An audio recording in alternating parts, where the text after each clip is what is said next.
बहुत पुराने समय की बात है। एक राज्य में 3 भाई रहते थे। ये तीनों सगे भाई थे और दिखने में इतने मिलते जुलते थे कि उन्हें पहचानना मुश्किल था। भले ही उम्र में थोड़ा अंतर था, लेकिन उनका कद, चाल, हाव भाव और बात करने का तरीका बिल्कुल एक जैसा था। ऐसा लगता था जैसे एक ही इंसान के 3 रूप हों। उनके माता पिता का देहांत बहुत पहले हो चुका था और वे एक दूसरे का सहारा थे।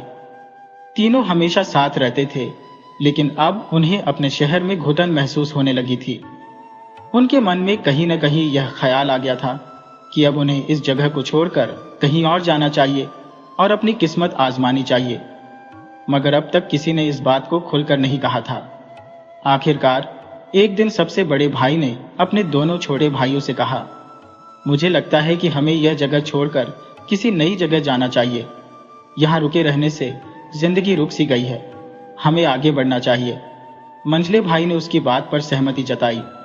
तुम ठीक कह रहे हो, एक ही जगह ठहर जाना कोई जिंदगी नहीं होती। हमें आगे बढ़ना ही चाहिए। सबसे छोटे भाई ने भी हामी भरी। अगर आप दोनों ऐसा सोचते हैं तो मैं भी साथ चलने के लिए तैयार हूँ। मुझे भी लगता है कि किस्मत आजमाने के लिए हमें इस जगह को छोड़ देना चाहिए। और एक सुबह तीनों ने यात्रा की तैयारी शुरू कर दी। उन्होंने अपने अपने थैलों में खाने पीने का जरूरी सामान भर लिया, ताकि कुछ दिनों तक सफर में किसी तरह की परेशानी न हो। जब सब तैयार हो गए तो सबसे बड़े भाई ने कहा, हमें अपनी सुरक्षा का भी कुछ इंतजाम करना चाहिए। रास्ते में हमें किसी भी तरह की मुश्किलों का सामना करना पड़ सकता है। मंझले भाई ने हामी भरी। हाँ, हमें अपनी रक्षा के लिए कुछ हथियार जरूर साथ रखने चाहिए। सबसे बड़े भाई ने अपने पिता की तीर कमान उठा ली और मंझले भाई ने पिता की तलवार अपने पास रख ली। सबसे छोटा भाई, जिसका नाम हयो था, ताकतवर और मजबूत था, लेकिन दोनों बड़े भाई उसे नासमझ और मूर्ख समझते थे। वे अक्सर उसका मजाक उड़ाते थे। इस वक्त भी उनके मन में यही विचार था कि यह बेवकूफ लड़का आखिर यात्रा में क्या मदद करेगा। लेकिन हयो को इन बातों की कोई परवाह नहीं थी। उसने अपनी सुरक्षा के लिए एक पुरानी लोहे की छड़ी उठा ली, जिस पर लोहे की धारदार पट्टियां लगी हुई थी। इसके अलावा तीनों भाइयों ने अपने अपने कमर में खंजर भी बांध लिया। फिर तीनों ने अपने घर की ओर एक अंतिम नजर डाली। उनकी आंखों में बीते दिनों की यादें उमड़ आई। बड़े भाई ने घर की दीवारों को देखकर कहा, अलविदा मेरे प्यारे घर।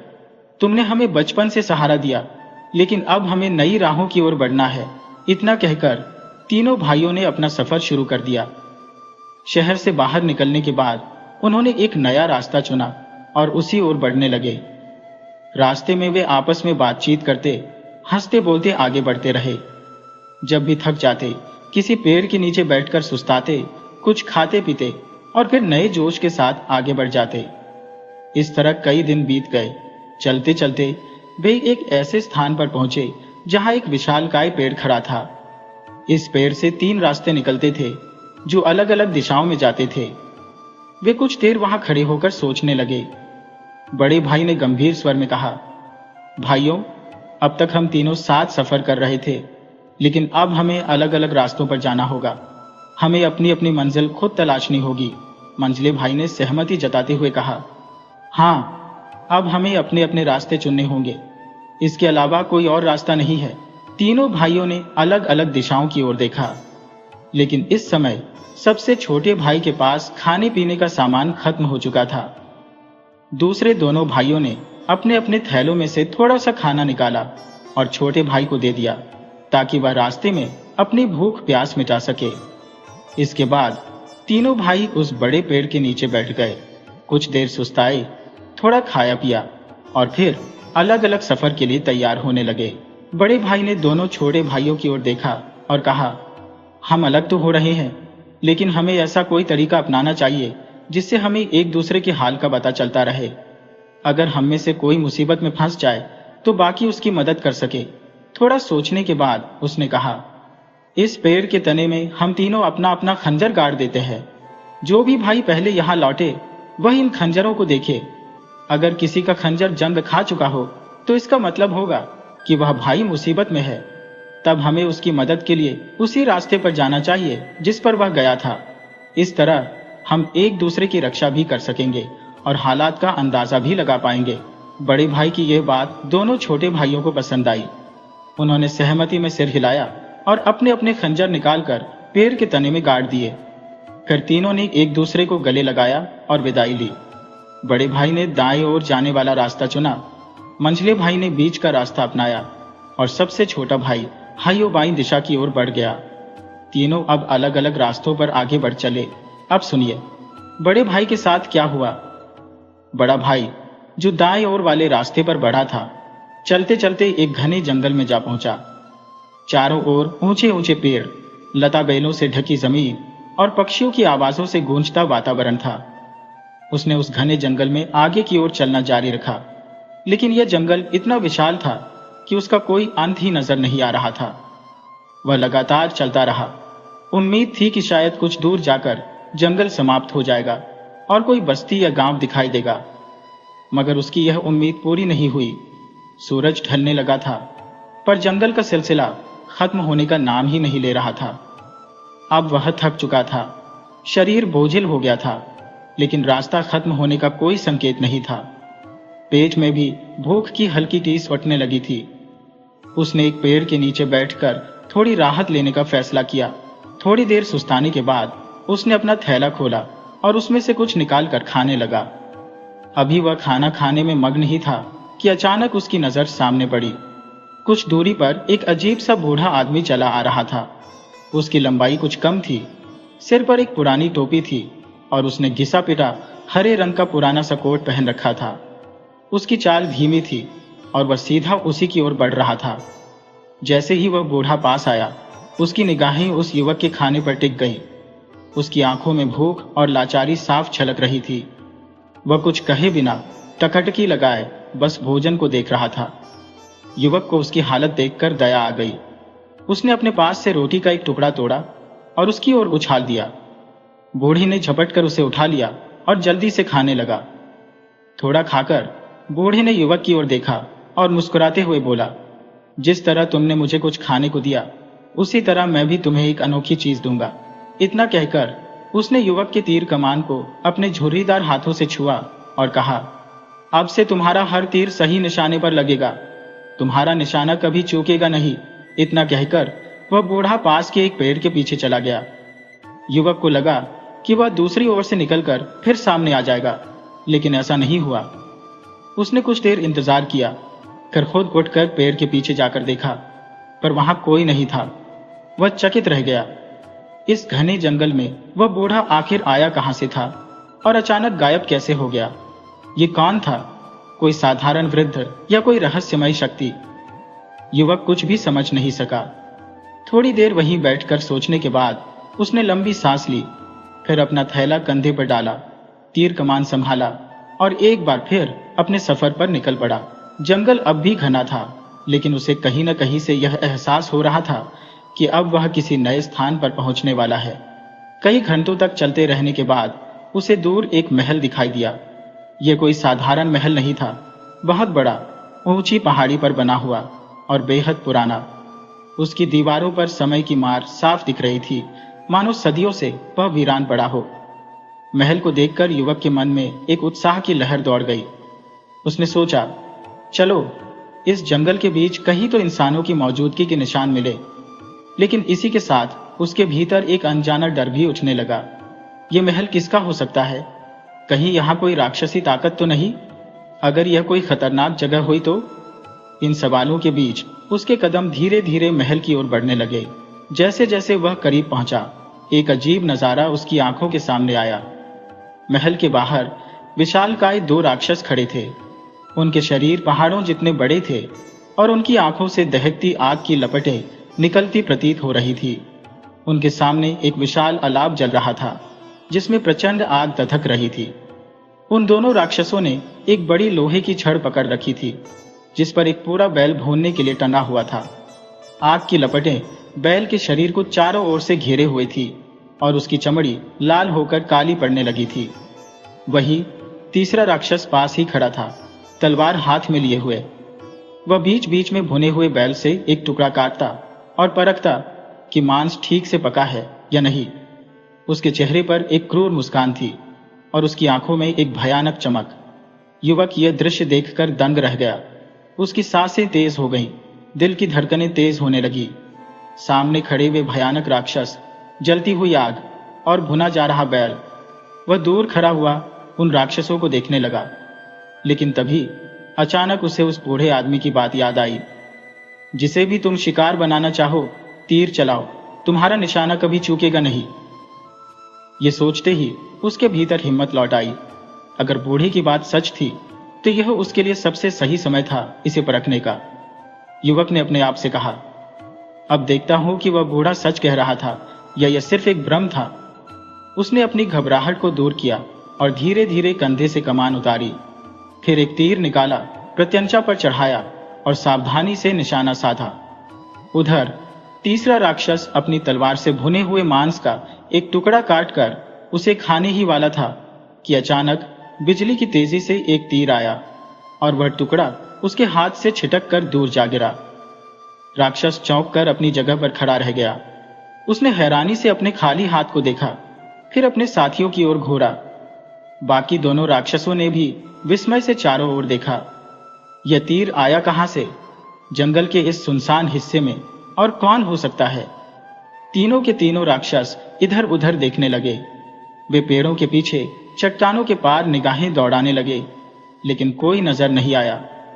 थोड़ी देर तक इधर उधर नजरें घुमाने के बाद जब कुछ नजर नहीं आया तो वे धीरे धीरे शांत हो गए और दोबारा अपने काम में लग गए। उधर झाड़ियों के पीछे छिपा युवक उनकी हर हरकत पर नजर रखे हुए था। उसकी सांसें तेज थी, लेकिन अब उसके चेहरे पर एक हल्की मुस्कान थी। बूढ़े की बात सच निकली थी, उसकी कमान सचमुच अचूक थी।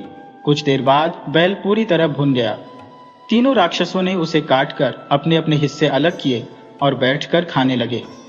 युवक ने देखा कि राक्षस भुने हुए मांस का निवाला ले रहे हैं। उसने तुरंत अपनी कमान संभाली और एक तीर छोड़ा, लेकिन इस बार निशाना चूक गया। जिस राक्षस की वह बोटी पर निशाना साध रहा था, उसने तेजी से उसे अपने मुंह में डाल लिया और निगल गया। तीर सीधा जाकर पास के एक पेड़ में धंस गया, लेकिन इस बार एक बड़ी गलती हो गई। राक्षसों ने युवक की कमान देख ली थी। अब उन्हें यह पता चल चुका था कि पहले और दूसरे तीर कहां से आए थे। उनमें से एक राक्षस गरजता हुआ उसकी ओर दौड़ा। वह पहाड़ जैसा विशाल और बलशाली था। उसकी लाल आंखें गुस्से से चमक रही थी। युवक को लगा जैसे धरती कांप रही हो। राक्षस क्रोध में गरजते हुए बोला, ए छोटे जीव, अब तुझे कोई नहीं बचा सकता। युवक उसका विशाल शरीर देखकर पहले ही भयभीत था, लेकिन यह सुनकर उसका डर और भी बढ़ गया। उसने मन ही मन सोचा, अब मेरा बचना असंभव है। वह किसी रास्ते के बारे में सोच ही रहा था कि तभी बाकी राक्षस भी वहां आ गए। उनमें से एक बोला, तो बड़ा कुशल धनुर्धर है, इसलिए हम तुझे मारेंगे नहीं, लेकिन इसके बदले में अब से तुझे हमारी सेवा करनी होगी। युवक कुछ समझ पाता इससे पहले ही राक्षस ने अपना हाथ आगे बढ़ाया और उसे उठा लिया। उसका हाथ इतना विशाल था कि युवक उसकी हथेली में एक छोटे से खिलौने जैसा लग रहा था। राक्षस ने युवक को अपनी जेब में डाल लिया। उसकी जेब इतनी गहरी थी कि युवक पूरा का पूरा उसमें समा गया। वह बस किसी तरह अपना सिर निकालकर बाहर झांक पा रहा था। इसके बाद वह राक्षस अपने साथियों के पास वापस आ गया। जब बाकी राक्षसों ने देखा कि उनके हाथ एक इंसान लग गया है तो वे खुशी से उछलने लगे। एक ने उत्साह से कहा, बहुत दिनों बाद एक इंसानी शिकार मिला है। उनकी आंखों में खतरनाक चमक थी। युवक अब पूरी तरह से उनके कब्जे में था। दूसरा राक्षस गुस्से से बोला, इसने हम पर तीर चलाए हैं, इसकी सजा मौत है, इसे अभी खत्म कर देना चाहिए। दोनों राक्षस गुस्से में युवक की ओर बढ़े, लेकिन जिसने उसे पकड़ा था उसने हाथ उठाकर उन्हें रोक दिया। नहीं, इसे हम जान से नहीं मारेंगे, उसने गंभीर आवाज में कहा। बाकी दोनों चौंक गए। क्यों नहीं मारेंगे? इसने हमारी ओर तीर चलाए थे। वे दोनों आश्चर्य से अपने तीसरे साथी की ओर देखने लगे। युवक को पकड़कर लाने वाला राक्षस थोड़ा मुस्कुराया और बोला, यह बहुत कुशल तीरंदाज है, हमें इसे मारने की बजाय इससे कोई काम लेना चाहिए। यह हमारी सेवा करेगा और हम इसे अपने लिए उपयोगी बना सकते हैं। इसे मार देने से हमें कोई लाभ नहीं। उसकी यह बात सुनकर बाकी दोनों राक्षस भी सोच में पड़ गए। फिर एक ने सिर हिलाया, तुम्हारी बात में दम है, इसे मारने से अच्छा है कि इसे हमारे काम में लगाया जाए। इस तरह युवक मौत के मुंह में जाने से बच गया, लेकिन वह अभी भी खतरे से बाहर नहीं था। शाम ढलने को थी। तीनों राक्षस युवक को अपने साथ एक किले नुमा विशाल महल के पास ले गए। राक्षसों में से एक ने युवक की ओर देखा और कहा, अब तुम्हें एक काम करना होगा, लेकिन इसे बड़ी सावधानी से करना। युवक चुपचाप उनकी बातें सुन रहा था। राक्षस ने आगे कहा, जैसे ही सूरज डूबेगा, इस महल के दरवाजे से एक छोटा सा कुत्ता बाहर निकलेगा। तुम्हारा काम यह है कि जैसे ही वह भौंकने लगे, तुम उसे तीर से मार गिरा देना। राक्षसों ने युवक को चेतावनी दी, ध्यान रहे, अगर कुत्ता भौंकने से पहले तुमने उसे मार नहीं डाला तो तुम्हारी जान ले ली जाएगी। युवक यह सुनकर घबरा गया। उसके पास केवल एक ही तीर बचा था। उसने मन ही मन सोचा, अगर निशाना चूक गया तो फिर क्या होगा? दूसरा तीर तो है ही नहीं जो दोबारा चला सको। लेकिन उसे पता था कि राक्षसों से कोई सवाल करना बेकार था। अगर उसने जरा भी हिचकिचाहट दिखाई तो वे तुरंत उसकी गर्दन उतार देंगे और भूनकर खा जाएंगे। कोई और रास्ता नहीं था। उसने गहरी सांस ली और खुद से कहा, अब जो होगा देखा जाएगा। फिर उसने सहमति में सिर हिला दिया और कहा, ठीक है, मैं वैसा ही करूंगा जैसा तुम कह रहे हो। सूरज धीरे धीरे पहाड़ों के पीछे छिपने लगा। आकाश में लालिमा घुल गई थी। युवक की नजरें महल के दरवाजे पर टिक गईं। कुछ ही पलों में एक छोटा सा कुत्ता बाहर आया। युवक ने फौरन अपनी कमान कंधे से उतारी, आखिरी तीर चढ़ाया और पूरे ध्यान से निशाना साधने लगा। उसके हाथ थोड़े कांप रहे थे, लेकिन उसने खुद को संयमित रखा। अब कोई चूक नहीं होनी चाहिए। कुत्ता जैसे ही थोड़ा आगे बढ़ा, युवक ने सांस रोककर तीर छोड़ दिया। तीर बिजली की गति से कुत्ते की ओर बढ़ा और थप, तीर सीधा जाकर कुत्ते के सीने में धंस गया। एक भी आवाज नहीं निकली। कुत्ता वहीं धराशायी हो गया। युवक ने राहत की सांस ली। उसकी धड़कनें तेज थी, लेकिन उसकी अंदाजी सटीक निकली थी। उधर जैसे ही राक्षसों ने यह देखा, वे खुशी से चिल्लाने लगे, वाह, यह तो सच में कमाल का तीरंदाज है। वे तीनों युवक की ओर बढ़े, उसकी पीठ थपथपाई और गर्व से बोले, बहुत बढ़िया, तुमने हमारी परीक्षा सफलतापूर्वक पास कर ली। महल के बाहर की ऊंची दीवार में एक छोटा सा छेद था। वह तीनों राक्षस इस छेद के रास्ते महल के भीतर जाना चाहते थे, लेकिन उनके विशाल शरीर के कारण यह असंभव था। उनके लिए उस छोटे से छेद में से निकलना किसी भी हाल में मुमकिन नहीं था। इसलिए उन्होंने युवक की ओर देखा और कहा, अब तुम्हें एक और काम करना होगा, और यह पहले से भी ज्यादा कठिन होगा। युवक ने निडर होकर जवाब दिया, जैसा आप कहेंगे मैं वैसा ही करूंगा। राक्षसों में से एक ने उसे एक तेज धार वाली तलवार दी और आदेश दिया, इस छेद से महल के अंदर दाखिल हो जाओ, लेकिन ध्यान रखना, अंदर खतरनाक जंगली दरिंदे घूम रहे हैं। अगर उन्होंने तुम्हें देख लिया तो तुम बच नहीं पाओगे। युवक ने सिर हिलाते हुए कहा, आप निश्चिंत रहे, मैं पूरी सावधानी से काम करूंगा। अब राक्षस ने उसे अगली जरूरी बात समझाई। जब तुम महल के अंदर पहुंचो तो एक कमरे में तुम्हें एक सोई हुई राजकुमारी दिखेगी। युवक ने ध्यान से उसकी बात सुन रहा था। राक्षस ने आगे कहा, राजकुमारी के पैरों में सोने की सुंदर पायलें बंधी होंगी, लेकिन तुम्हें उसकी दाहिनी पायल पर ध्यान देना है, क्योंकि उसी के भीतर एक छोटी सी चाबी छुपी होगी। युवक की सांसें तेज हो गईं। राक्षस ने कड़क आवाज में चेतावनी देते हुए कहा, याद रखना, तुम्हें बेहद होशियारी से काम लेना होगा। अगर तुम जरा भी चूके या जरूरत से ज्यादा देर वहां रुके तो तुम्हारी जान नहीं बचेगी। युवक ने गहरी सांस ली, तलवार को कसकर पकड़ा, आत्मविश्वास से कहा, आप निश्चिंत रहे, मैं पूरी सावधानी से काम करूंगा। इसके बाद वह सावधानी से आगे बढ़ा और महल की दीवार में बने उस छोटे से छेद से भीतर दाखिल हो गया। अंदर घुसते ही उसने चारों तरफ नजर दौड़ाई। महल का अहाता विशाल था, लेकिन वहां एक अजीब सा सन्नाटा पसरा हुआ था। युवक ने धीरे धीरे छुपते छुपाते महल के आंगन को पार किया और फिर दबे पांव महल के भीतर दाखिल हुआ। जैसे ही वह अंदर पहुंचा, उसकी आंखें आश्चर्य से फैल गईं। महल किसी स्वर्ग से कम नहीं था। दीवारों पर सुंदर नक्काशी थी, हर कोना कलाकारी का अनोखा नमूना लग रहा था। दीवारों पर सोने और चांदी की कारीगरी की गई थी और जगह जगह अनमोल पत्थरों से जड़े झूमर लटके हुए थे। चमचमाते फर्श पर चलते हुए भी युवक को लग रहा था कि वह किसी जादुई दुनिया में आ गया है। चलते चलते वह कई कमरों और बड़े बड़े दालानों से गुजरा। इन कमरों में बेशकीमती रत्न, हीरे जवाहरात और सुनहरे जेवर रखे थे। युवक इन अनमोल चीजों को देखकर अचंभित था। उसका मन भी थोड़ा लालच से भर उठा, लेकिन उसने तुरंत खुद को संभाला। इन्हीं अद्भुत नजारों में खोए खोए उसे यह भी याद नहीं रहा कि उसे जल्द से जल्द राजकुमारी के कमरे में पहुंचना है और उसके जूते से चाबी निकालनी है। समय बीतता जा रहा था और उसे इसका जरा भी आभास नहीं था, लेकिन फिर अचानक उसे अपनी भूल का एहसास हुआ। मैं यहाँ क्या कर रहा हूँ?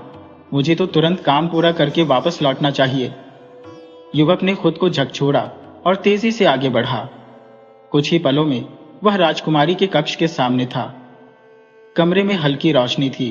बड़े बड़े पर्दों के बीच सोने की नक्काशीदार बेड पर एक सुंदर युवती गहरी नींद में थी। युवक ने चारों ओर नजर घुमाई और फिर सधे हुए कदमों से धीरे धीरे राजकुमारी के पास पहुंचा। उसका दिल तेजी से धड़क रहा था। वह झुका और सावधानी से उसके दाहिने पैर की ओर देखा। जैसा कि बताया गया था, उसके पैर में सुनहरी पायल थी और उसी में चाबी छुपी हुई थी। युवक ने धीरे से हाथ बढ़ाया और चाबी निकालने की कोशिश करने लगा, पर जैसे ही उसकी उंगलियां पायल तक पहुंची, राजकुमारी की आंखें खुल गईं। उसने अजनबी युवक को अपने पास देखकर घबराकर जोर से चीखी, बचाओ बचाओ, कोई है, मुझे बचाओ। राजकुमारी की तेज चीख से पूरा कमरा गूंज उठा। युवक घबरा गया। उसके हाथ से चाबी फिसल गई और वहीं जूते के अंदर रह गई। अब उसके पास सोचने का समय नहीं था। उसने तेजी से पीछे हटते हुए दरवाजे की ओर दौड़ लगा दी। उसका दिल जोर जोर से धड़क रहा था। वह अंधेरे गलियारों में तेजी से भागा। रास्ते में कई बेशकीमती सामान पड़े थे, लेकिन इस वक्त उसके लिए सबसे अहम चीज थी बचकर निकलना। भागते भागते वह हाँफने लगा। महल की बाहरी दीवार के पास पहुंचा। यही वह जगह थी जहां छोटा सा छेद था जिससे वह अंदर आया था। बाहर तीनों राक्षस बेसब्री से उसका इंतजार कर रहे थे। युवक ने जैसे ही उन्हें देखा, हड़बड़ाते हुए कहा, मेरी मदद करो, मेरे पास यह भारी तलवार है, इसीलिए मैं जंगली जानवरों की तरह इस छोटे से छेद से बाहर नहीं निकल सकता। ये सुनकर राक्षसों ने सोचा कि अगर वे इस युवक को बाहर निकालने में मदद करें तो वे भी भीतर जा सकते हैं। युवक ने चालाकी से कहा, तुम में से एक पहले अंदर आओ, फिर हम बाकी की योजना बनाएंगे। पहला राक्षस जैसे ही छेद के अंदर घुसने लगा, दूसरे राक्षस ने बाहर से उसे धक्का दिया और युवक ने भीतर से उसे पकड़कर खींचना शुरू किया। राक्षस धीरे धीरे सुराख में समाने लगा। जैसे ही वह आधा अंदर आया, युवक ने झटपट तलवार उठाई और एक ही बार में उसका सिर धड़ से अलग कर दिया। राक्षस की विशाल देह अंदर गिर पड़ी और युवक ने उसके शरीर को एक तरफ सरका दिया। बाहर खड़े दूसरे राक्षस ने सोचा कि उसका साथी अब अंदर चला गया है। उसे जरा भी संदेह नहीं हुआ। वह भी धीरे धीरे छेद में घुसने लगा। बाहर खड़ा तीसरा राक्षस बेचैन हो रहा था। उसने जैसे ही देखा कि उसके दोनों साथी अंदर चले गए, वह भी खुद को सुराख में धकेलने लगा, लेकिन अब उसे पीछे से कोई धक्का देने वाला नहीं था। उसने पूरी ताकत लगाई और धीरे धीरे सुराख के भीतर घुसने की कोशिश करने लगा। युवक ने मौके का फायदा उठाया। जैसे ही वह आधा अंदर आया, उसने बिजली की तेजी से तलवार निकाली और सीधा उसके गले में घोंप दी। एक भयानक चीख गूंजी और तीसरा राक्षस भी छटपटाने लगा।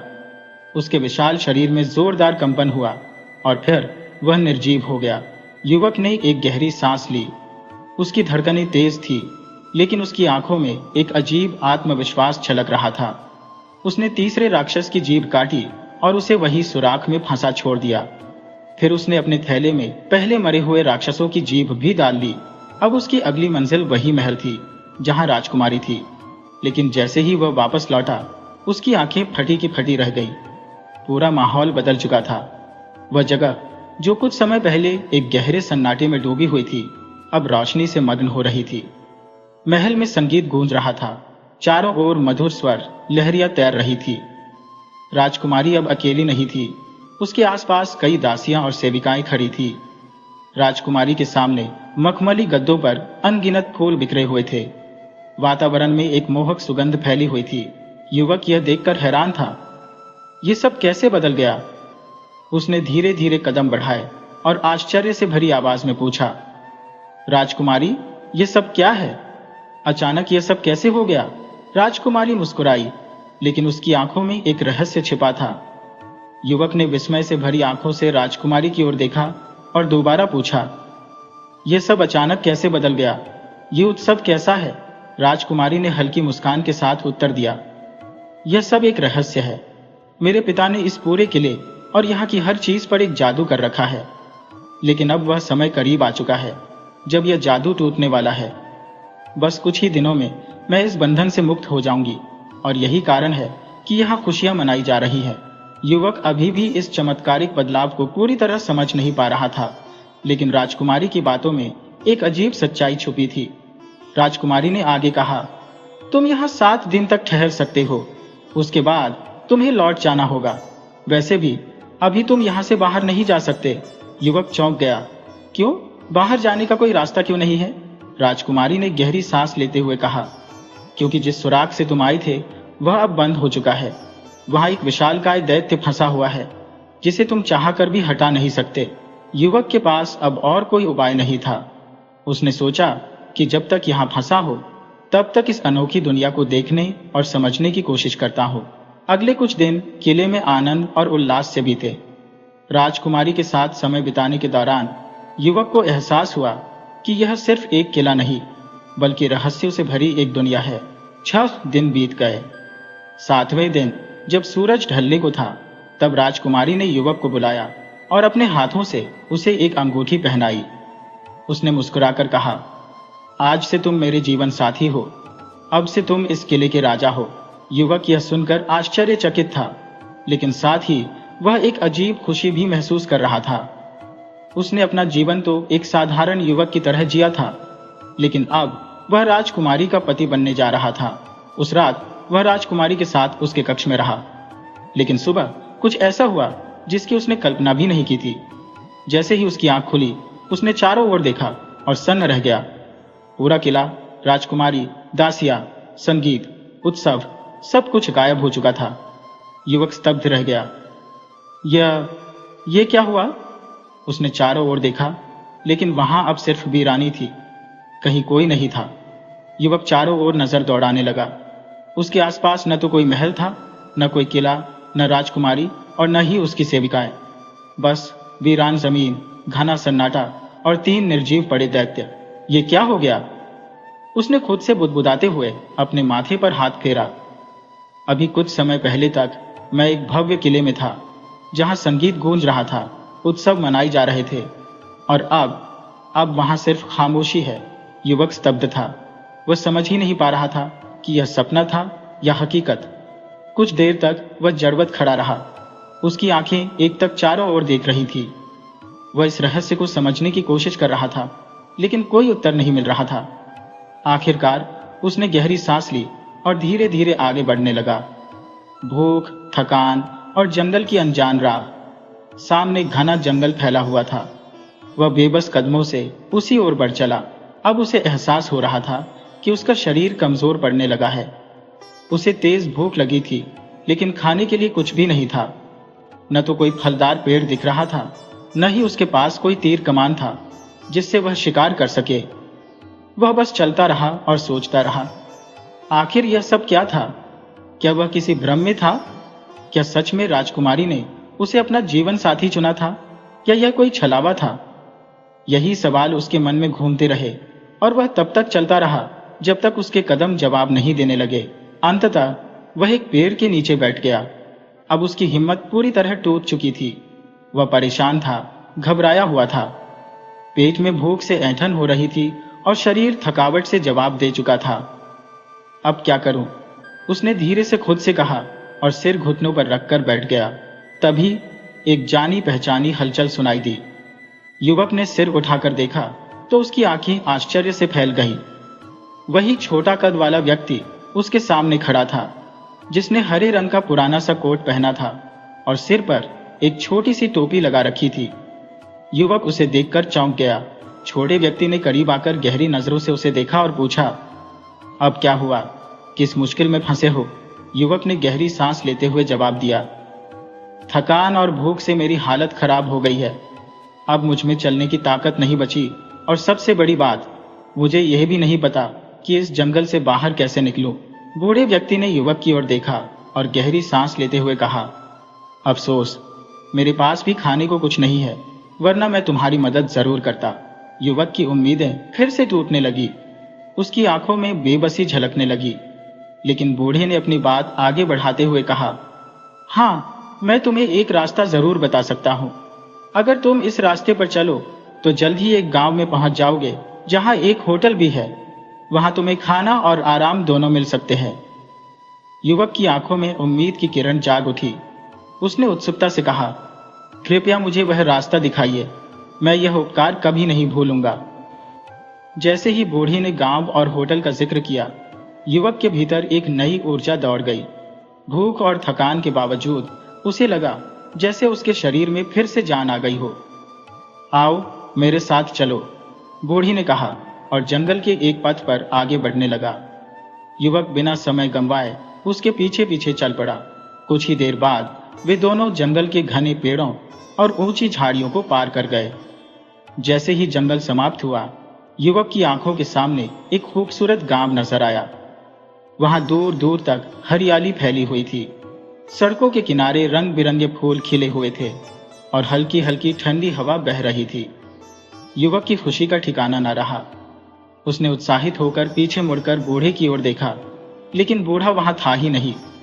वह अचानक गायब हो चुका था। युवक कुछ पलों तक वहीं खड़ा हैरानी से इधर उधर देखता रहा। यह कैसे संभव है? अभी तो वह मेरे साथ ही था, पर अब वहां सिर्फ शांति थी, सन्नाटा था और उसके सवालों के कोई जवाब नहीं थे। कुछ क्षणों तक स्तब्ध खड़े रहने के बाद उसने धीरे धीरे गांव की ओर कदम बढ़ाए। गांव की गलियां चहल पहल से भरी हुई थी। यहाँ के लोग खुशहाल लग रहे थे और उनकी आंखों में संतोष की चमक थी। वह सीधे एक होटल में गया जहां उसे खाना मिलने की उम्मीद थी। लेकिन जैसे ही वह होटल के दरवाजे के अंदर दाखिल हुआ, उसकी नजर सामने बैठे अपने छोटे भाई पर पड़ी। उसका दिल जोरों से धड़क उठा। भाई? छोटा भाई भी चौंक कर उसकी ओर देखता ही रह गया। फिर अगले ही पल दोनों एक दूसरे की ओर लपके और गले मिल गए। तुम यहां कैसे पहुंचे? युवक ने आश्चर्य से पूछा। छोटे भाई ने हंसते हुए जवाब दिया, मैं यहां कल ही आया था और कल राजा के महल में एक बहुत बड़ा आयोजन होने वाला है, इसलिए मैंने सोचा क्यों न यहीं कुछ समय ठहरूं। इसके बाद उसने अपनी कहानी सुनाते हुए कहा, जब हम दोनों अलग हुए थे तब मैंने बीच का रास्ता चुना था। छोटे भाई ने अपनी बात आगे बढ़ाते हुए कहा, मैं सफर करता हुआ एक घने जंगल में जा पहुंचा। यह जंगल ऐसा था जैसे इसका कोई अंत ही ना हो। मैं चलता रहा जब तक कि मेरी टांगों ने जवाब नहीं दे दिया। थकान से चूर होकर एक जगह बैठकर आराम करना शुरू किया। कुछ देर बाद जब भूख ने बेचैन कर दिया तो उसने अपनी पोटली से रोटी निकाली और खाने लगा। उसी समय एक छोटे कद का आदमी आकर खड़ा हो गया। उसकी आंखें सीधी खाने पर टिकी हुई थी। युवक ने तुरंत समझ लिया कि वह भूखा है, शायद इसे भी भोजन की जरूरत है। यह सोचकर उसने अपनी रोटी का एक टुकड़ा उसकी ओर बढ़ा दिया। छोटे कद के आदमी ने खुशी से रोटी ली, उसे खाया और फिर मुस्कुराकर बोला, तुमने मुझ पर दया की, इसलिए मैं तुम्हें एक आशीर्वाद देता हूं। तुम्हारी तलवार अब कभी भी किसी से पराजित नहीं होगी। यह हर युद्ध में अजेय रहेगी। युवक यह सुनकर चौंक गया, लेकिन इससे पहले कि वह कुछ कह पाता, वह रहस्यमय आदमी अचानक गायब हो गया। युवक ने इधर उधर देखा, पर वह कहीं नजर नहीं आया। यह सोचकर कि यह कोई दैवीय घटना रही होगी, उसने अपना सफर दोबारा शुरू कर दिया और अंततः इस आबादी में पहुंच गया जहां अब हम दोनों बैठे हैं। यह कहकर वह कुछ देर चुप रहा, फिर गहरी सांस लेते हुए बोला, जब मैं यहां पहुंचा तो मैंने देखा कि हर कोई दुख और भय में डूबा हुआ था। ऐसा लग रहा था जैसे इस बस्ती में कोई बहुत बड़ी विपत्ति आई हो। फिर वह आगे कहने लगा, तब मुझे पता चला कि इस गांव पर एक भयानक मुसीबत आ चुकी थी। एक 7 सिरों वाला विशाल अजगर और 3 डरावने दैत्य इस बस्ती में आतंक मचाने आए थे। जो भी उनके रास्ते में आता वे उसे निगल जाते, यहां तक कि वे अपने साथ मवेशी भी हाँक कर ले जाते। गांव के लोग डर के साए में जी रहे थे। युवक ने कुछ पल रुककर अपने भाई की ओर देखा, फिर बोला, जब मैंने यह सुना तो मुझसे रहा नहीं गया। मैं तुरंत गांव के बाहर फव्वारे के पास पहुंचा, जहां वह भयानक अजगर मौजूद था, जिसके 7 सिर थे। वह अपने 7 सिर घुमा घुमा कर आग बरसा रहा था, लेकिन मैं पीछे नहीं हटा। मैंने अपनी तलवार निकाली और पूरी ताकत से वार किया। देखते ही देखते मैंने उस अजगर के 7 सिर काट डाले, और इस तरह मैंने इस दैत्य को हमेशा के लिए खत्म कर दिया। मैंने उस अजगर के 7 सिरों को काटकर उसकी जीभ अपने थैले में रख ली। तभी अचानक राजमहल का एक सेवक वहां पहुंचा। उसने मरे हुए अजगर को देखा और तुरंत घोषणा कर दी, यह अजगर मैंने मारा है। कल जो भव्य समारोह होने वाला है वह मेरे सम्मान में रखा गया है। यह सुनकर मैं चौंक गया। फिर उस सेवक ने आगे कहा, अगर मैं उन तीनों भयंकर दैत्यों को भी मार दूं तो राजा अपनी बेटी का विवाह मुझसे कर देगा। बड़े भाई ने उसकी बात सुनी, फिर हल्की मुस्कान के साथ कहा, तुम झूठ बोल रहे हो। फिर उसने अपने झोले से तीनों दैत्यों की कटी हुई जीभ निकालकर दिखाई और कहा, इन दैत्यों को तो मैं पहले ही खत्म कर चुका हूं। छोटा भाई यह सुनकर बहुत खुश हुआ। दोनों भाई आपस में बातें करने लगे और खाना खाने में लग गए। छोटा भाई सूरज निकलते ही राजमहल पहुंचा और झुककर राजा के सामने बोला, महाराज, इस भयानक अजगर को मैंने मारा है। राजा ने गंभीर स्वर में पूछा, क्या तुम्हारे पास कोई सबूत है? इस पर युवक ने अपने थैले से अजगर की 7 कटी हुई जीभ निकालकर राजा के सामने रख दी और कहा, यह रहा मेरा प्रमाण। मैंने इसके सिर काटने के बाद इसकी जीभ अलग कर ली थी। इसके बाद उसने राजा को बताया। रही बात उन तीनों दैत्यों की, तो उन्हें मेरे बड़े भाई ने मार दिया है। यह सुनते ही दरबार में हलचल मच गई। हर कोई एक दूसरे से कानाफूसी करने लगा। यह शाही सेवक तो झूठा निकला, इसने राजा को धोखा दिया है। राजा का चेहरा गुस्से से तमतमा उठा। उसने तुरंत सैनिकों को आदेश दिया, इस धोखेबाज सेवक को तुरंत गिरफ्तार कर लो और उस वीर को दरबार में पेश करो जिसने वास्तव में इन दैत्यों को मारा है। राजा का आदेश मिलते ही सैनिकों ने उस झूठे सेवक को जकड़ लिया और बड़े भाई को दरबार में बुलाने के लिए भेज दिया गया। राजा का आदेश मिलते ही सैनिक ने बड़े भाई को दरबार में पेश कर दिया। राजा ने गंभीर स्वर में पूछा, क्या यह सच है कि तुमने उन तीनों भयानक दैत्यों को मार गिराया? बड़े भाई ने विनम्रता से सिर झुकाया और कहा, जी हाँ महाराज, यह सत्य है।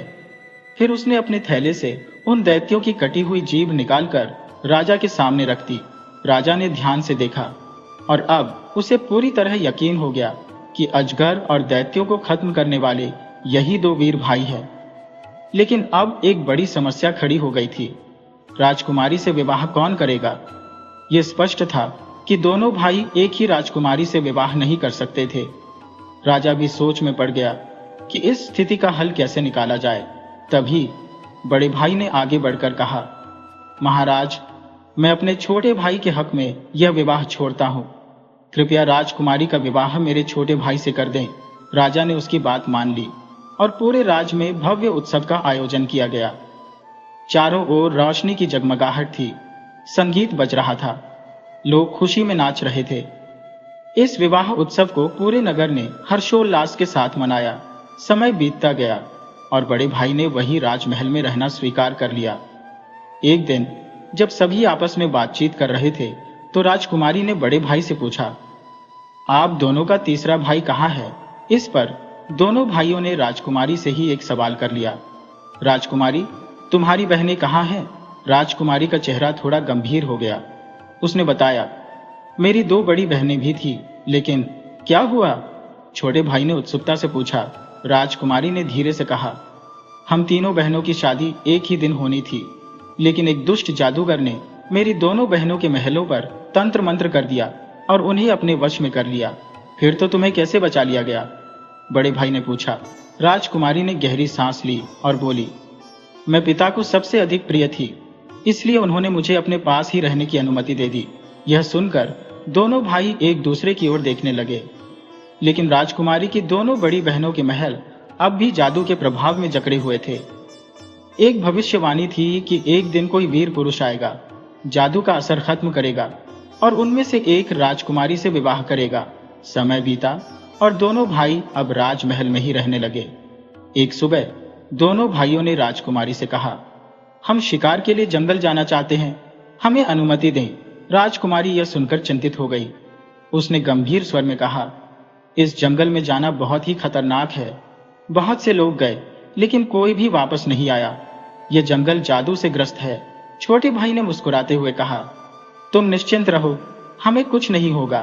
दोनों भाइयों ने जाने की जिद की और आखिरकार राजकुमारी को अनुमति देनी पड़ी। दोनों भाई जंगल की ओर निकल पड़े। घने वृक्षों से ढके उस जंगल में सूरज की रोशनी भी मुश्किल से पहुंचती थी। वे इधर उधर शिकार की तलाश में भटकने लगे और धीरे धीरे जंगल के बहुत अंदर चले गए। काफी समय बीत गया और फिर अचानक उन्हें एहसास हुआ कि वे भटक चुके हैं। उन्होंने बहुत कोशिश की लेकिन कोई भी मार्ग सही नहीं लग रहा था। अब दिन ढलने लगा था, आसमान पर अंधकार छाने लगा था, ठंडी हवा चलने लगी और जंगल की भयावहता बढ़ती ही जा रही थी। रास्ता ढूंढते ढूंढते वे थक गए और एक जगह ठहर गए। बड़ा भाई निराशा से बोला, काश मेरे पास मेरा तीर कमान होता, कम से कम अपना बचाव तो कर सकता। छोटे भाई ने गहरी सांस लेते हुए कहा, काश मेरी तलवार होती। वे दोनों अफसोस में डूबे हुए थे और चारों ओर रात का घना अंधेरा फैलता जा रहा था। यह जंगल केवल अंधेरे से नहीं, भयावह जीवों और खूंखार दरिंदों से भी भरा था। हर तरफ सन्नाटा पसरा था, लेकिन कहीं कहीं दूर से भेड़ियों की डरावनी आवाजें सुनाई देने लगी। सर्दी बढ़ती जा रही थी और दोनों भाई झाड़ियों और पेड़ों के बीच भटकते भटकते थक चुके थे। लेकिन अब उनके सामने एक संकट आने वाला था। दोनों भाइयों को जंगल में चलते चलते काफी समय हो चुका था। थकान और ठंड उन्हें धीरे धीरे घेर रही थी। तभी उनकी नजर एक विशालकाय पेड़ पर पड़ी। पेड़ का तना काफी बड़ा और अंदर से खोखला था, मानो किसी ने उसे आश्रय लेने के लिए ही बनाया हो। बड़े भाई ने कहा, यहां रात बिताने के लिए इससे अच्छी जगह नहीं मिल सकती। छोटे भाई ने सहमति में सिर हिलाया और वे दोनों पेड़ के खोखले तने के भीतर बैठ गए। लेकिन ठंड लगातार बढ़ती जा रही थी, इसलिए उन्होंने आसपास से सूखी लकड़ियां इकट्ठा की और आग जला ली। अभी उन्हें बैठे कुछ ही पल गुजरे थे कि अचानक जंगल की झाड़ियों से एक बुजुर्ग औरत प्रकट हुई। वह एक लंबा मैला सा चोगा पहने हुए थी और आंखों में अजीब सी चमक थी। वह धीरे धीरे उनके पास आई और कराहते हुए बोली, बेटा बहुत ठंड है, अगर तुम इजाजत दो तो मैं भी आग के पास बैठकर अपने हाथ पैर सेक लूं। दोनों भाइयों ने एक दूसरे की ओर देखा और फिर सहज भाव से बोले, हाँ अम्मा, बैठ जाओ, सर्दी से बचने के लिए आग सेक लो। बूढ़ी औरत धीरे धीरे आग के पास आई, लेकिन जैसे ही वह आग के करीब पहुंची, उसने अपने लंबे चोगे के अंदर से एक छड़ी निकाली और आग पर इस तरह मारा जैसे राख को रेत रही हो। अचानक पूरी आग बुझ गई। चारों ओर घना अंधकार छा गया। दोनों भाई कुछ समझ पाते इससे पहले ही उनके शरीर धीरे धीरे पत्थर में बदलने लगे। कुछ ही क्षणों में वे स्थिर मूर्तियों की तरह खड़े रह गए। उनकी आंखों में भय और आश्चर्य दिख रहा था। उधर छोटा भाई जंगल में अकेला भटकता चला जा रहा था। रास्ते का कोई ठिकाना नहीं, बस एक न खत्म होने वाला भयावह जंगल। चलते चलते वह निढाल हो चुका था। पैर जवाब दे रहे थे, भूख से हलक सूख रहा था। आखिरकार वह एक बड़े पत्थर के पास बैठ गया और थैले में बचे हुए थोड़े से खाने को निकालकर खाने लगा। तभी उसकी नजर पास ही खड़े एक बूढ़े व्यक्ति पर पड़ी। बूढ़ा व्यक्ति चुपचाप उसे देख रहा था। उसकी आंखों में एक अजीब सा भाव था, जैसे वह कुछ कहना चाहता हो पर कह नहीं पा रहा हो। छोटे भाई ने उसे इशारे से बुलाया। बूढ़ा व्यक्ति धीरे धीरे पास आया तो छोटे भाई ने मुस्कुराते हुए अपने भोजन में से आधा भोजन उसे दे दिया। बूढ़े ने चाव के साथ खाना खाया। छोटे भाई ने उसे जितना भी भोजन था उसमें से ज्यादा हिस्सा दे दिया। खाने के बाद बूढ़ा मुस्कुराया और बोला, तुमने अपने हिस्से से अधिक मुझे दे दिया है, इसलिए तुम सबसे अधिक सौभाग्यशाली हो। इसके बाद उसने अपनी थैली से एक छोटी सी लकड़ी की छड़ी निकाली और उसे छोटे भाई की ओर बढ़ाते हुए कहा, इसे अपने पास रखो।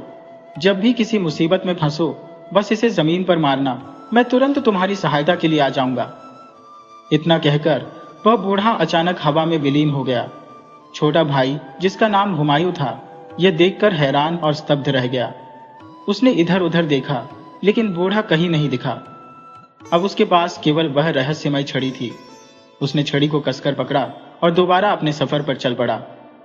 हुमायूं चलता रहा, घने जंगलों, ऊंची नीची पगडंडियों और वीरान इलाकों से होकर। सूरज धीरे धीरे क्षितिज के पीछे छिपने लगा और अंधेरा गहराने लगा। कई घंटे बीत चुके थे, अब रात का समय हो चुका था।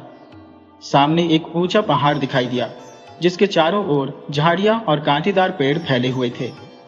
हुमायूं ने इधर उधर नजर दौड़ाई और एक थोड़ी साफ जगह देखकर वहीं लेट गया। लगातार सफर करने से उसका शरीर थकान से चूर था। जैसे ही वह जमीन पर लेटा, पल भर में गहरी नींद में चला गया। सुबह जब हुमायूं की आंख खुली तो उसकी नजर सामने फैले अद्भुत नजारे पर पड़ी। वह जिस जगह सोया था, वहां से कुछ ही दूरी पर एक विशाल महल खड़ा दिखाई दे रहा था। सुनहरे गुंबद और चमकती दीवारों वाला एक भव्य महल। हुमायूं कुछ देर तक अचरज से महल को देखता रहा। फिर अचानक उसे बूढ़े व्यक्ति की बात याद आई और उसके साथ ही उसकी दी हुई रहस्यमयी छड़ी भी। हुमायूं ने झट से छड़ी उठाई और जमीन पर जोर से मारी। जैसे ही छड़ी जमीन से टकराई, धुंधलापन छांटने लगा और वही बूढ़ा प्रकट हो गया। बूढ़े ने धीरे से मुस्कुराते हुए पूछा, क्या तुम इस महल में जाना चाहते हो?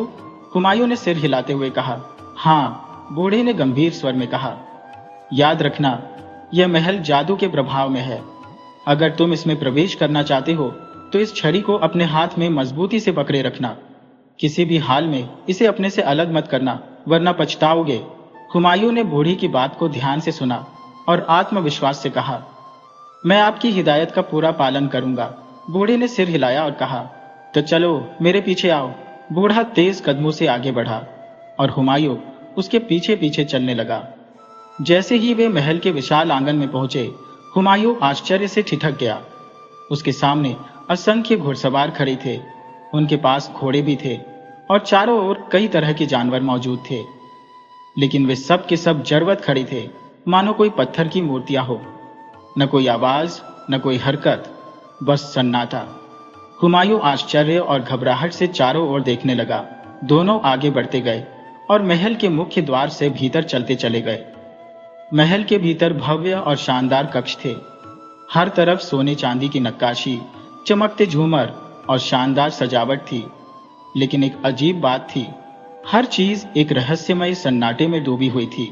जब वे एक बड़े कमरे में पहुंचे तो वहां एक बेंच पर एक बिल्ली बैठी थी, लेकिन वह पूरी तरह बेजान सी लग रही थी, बिल्कुल पत्थर की मूर्ति बनी हुई, नजरें स्थिर, शरीर अकड़ा हुआ। हुमायूं धीरे धीरे आगे बढ़ा और पास जाकर उसे ध्यान से देखने लगा। वह कोई साधारण बिल्ली नहीं लग रही थी। उसकी आंखों में एक अजीब सा रहस्य दिखाई दे रहा था। फिर उसकी नजर एक और दृश्य पर पड़ी। एक औरत, वह चरखे के पास बैठी थी। उसके हाथ में चरखा था, लेकिन वह कतई नहीं कर रही थी। वह भी बिल्कुल स्थिर, बिना किसी हरकत के, पत्थर की मूर्ति जैसी। हुमायूं धीरे धीरे आगे बढ़ा, महल के अलग अलग कमरों में झांकने लगा। एक कमरे में दीवार पर एक घड़ी टंगी थी, लेकिन वह रुकी हुई थी। सुइयां अपनी जगह स्थिर थी, मानो समय खुद ही थम गया हो। वह आगे बढ़ा और रसोई घर में पहुंचा। वहां चूल्हे में आग जल तो रही थी, लेकिन उसमें कोई गर्माहट नहीं थी। चूल्हे पर एक हंडिया रखी थी, पानी भरा था, लेकिन उसमें कोई उबाल नहीं आ रहा था। गोश्त भुनने के लिए रखा हुआ था, लेकिन वह वैसा ही पड़ा था जैसे किसी ने उसे छुआ तक ना हो। भव्य कमरा और शहजादी। वह आगे बढ़ा और एक विशाल कक्ष में पहुंचा। यह कमरा बेशकीमती चीजों से भरा पड़ा था। सोने चांदी के जेवर, बारीक नक्काशीदार फर्नीचर, मखमली पर्दे, चारों तरफ राजसी वैभव झलक रहा था। लेकिन उसकी नजर कमरे के बीचों बीच पड़ी एक बड़ी मखमली पलंग पर गई। वहां एक शहजादी सोई हुई थी, लेकिन वह साधारण नींद में नहीं थी। उसका शरीर निष्क्रिय था, उसकी सांसें तक नहीं चल रही थी। वह न तो जिंदा लग रही थी, न ही मरी हुई। हुमायूं आश्चर्य से भर उठा। उसकी आंखों में सवाल उमड़ने लगे। उसने पीछे मुड़कर देखा तो बूढ़ा गायब था। हुमायूं चौंक कर पलटा और बूढ़े को देखने लगा, लेकिन बूढ़ा वहां नहीं था, वह गायब हो चुका था। हुमायूं घबरा गया, इधर उधर देखने लगा, उसे हर जगह खोजा, लेकिन बूढ़े का कोई नामो निशान नहीं था। अब वह अकेला था और उलझन में था।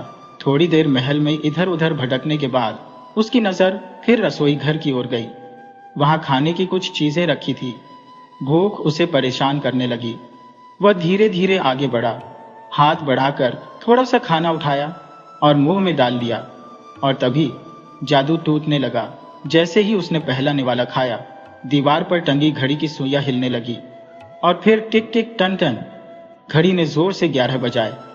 उसी क्षण बेंच पर बैठी बिल्ली के शरीर में हलचल हुई और वह म्याऊ म्याऊ करते हुए उठ बैठी। रसोई में चूल्हे की आग अचानक जल उठी। चूल्हे पर रखा गोश्त खुद ब खुद भुनने लगा, हंडिया में रखा पानी खौलने लगा, और तभी चरखे के पास बैठी बूढ़ी औरत ने धीरे धीरे चरखा चलाना शुरू कर दिया। शहजादी की आंखें खुली। कमरे के बीचों बीच शहजादी, जो गहरी नींद में थी, उसकी पलकें कांपी और फिर धीरे धीरे खुल गईं। शहजादी ने नौजवान को देखा और आश्चर्य से पूछा, तुम कौन हो और यहाँ कैसे आ गए? नौजवान ने कहा, मैं सब कुछ बताऊंगा, लेकिन पहले यह तो बताओ कि यहाँ क्या रहस्य छिपा है? ये सब क्या है? शहजादी ने गहरी सांस ली, मानो कुछ सोच रही हो, और फिर बोली, यह एक लंबी कहानी है। लेकिन तभी दोनों धीरे धीरे चलते हुए महल के बाहर एक सुंदर बाग में आ गए। चारों तरफ रंग बिरंगे फूल खिले थे, मधुर हवा बह रही थी और पक्षियों की चहचहाहट पूरे माहौल को संगीतमय बना रही थी। वे बातें करते हुए बाग में टहलने लगे, लेकिन जैसे जैसे समय आगे बढ़ा, नौजवान ने देखा कि घड़ी में 12 बजे हैं। अचानक शहजादी ने उसका हाथ पकड़ा और उसे वापस उसी कमरे में ले आई जहां वह पहले सोई हुई थी। वह ठीक उसी जगह लेट गई जैसे पहले थी।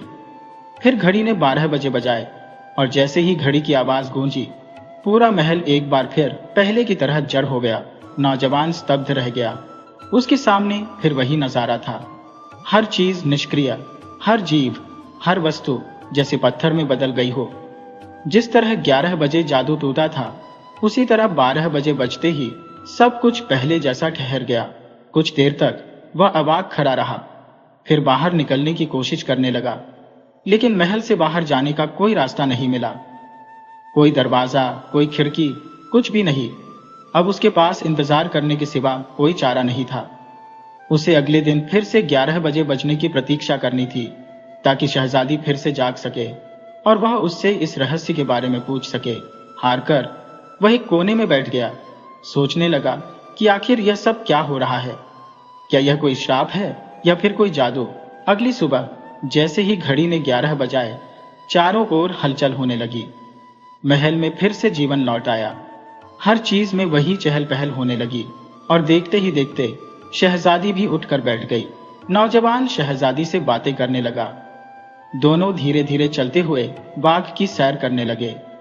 चारों ओर हरियाली थी, रंग बिरंगे फूलों से खुशबू फैल रही थी, और हल्की हल्की ठंडी हवा माहौल को और भी सजीव बना रही थी। चलते चलते नौजवान ने कहा, मैं इस जगह से बाहर निकलना चाहता हूँ, लेकिन मुझे कोई रास्ता नहीं दिखाई दे रहा। शहजादी ने गहरी सांस लेते हुए जवाब दिया, तुम चाहकर भी यहाँ से नहीं जा सकते, क्योंकि यह महल जादू के प्रभाव में है। जब तक यह जादू टूटा नहीं, यहाँ से निकलना नामुमकिन है। यह सुनकर नौजवान सोच में पड़ गया, लेकिन वह कुछ कह पाता इससे पहले घड़ी ने 12 बजाने का संकेत दिया।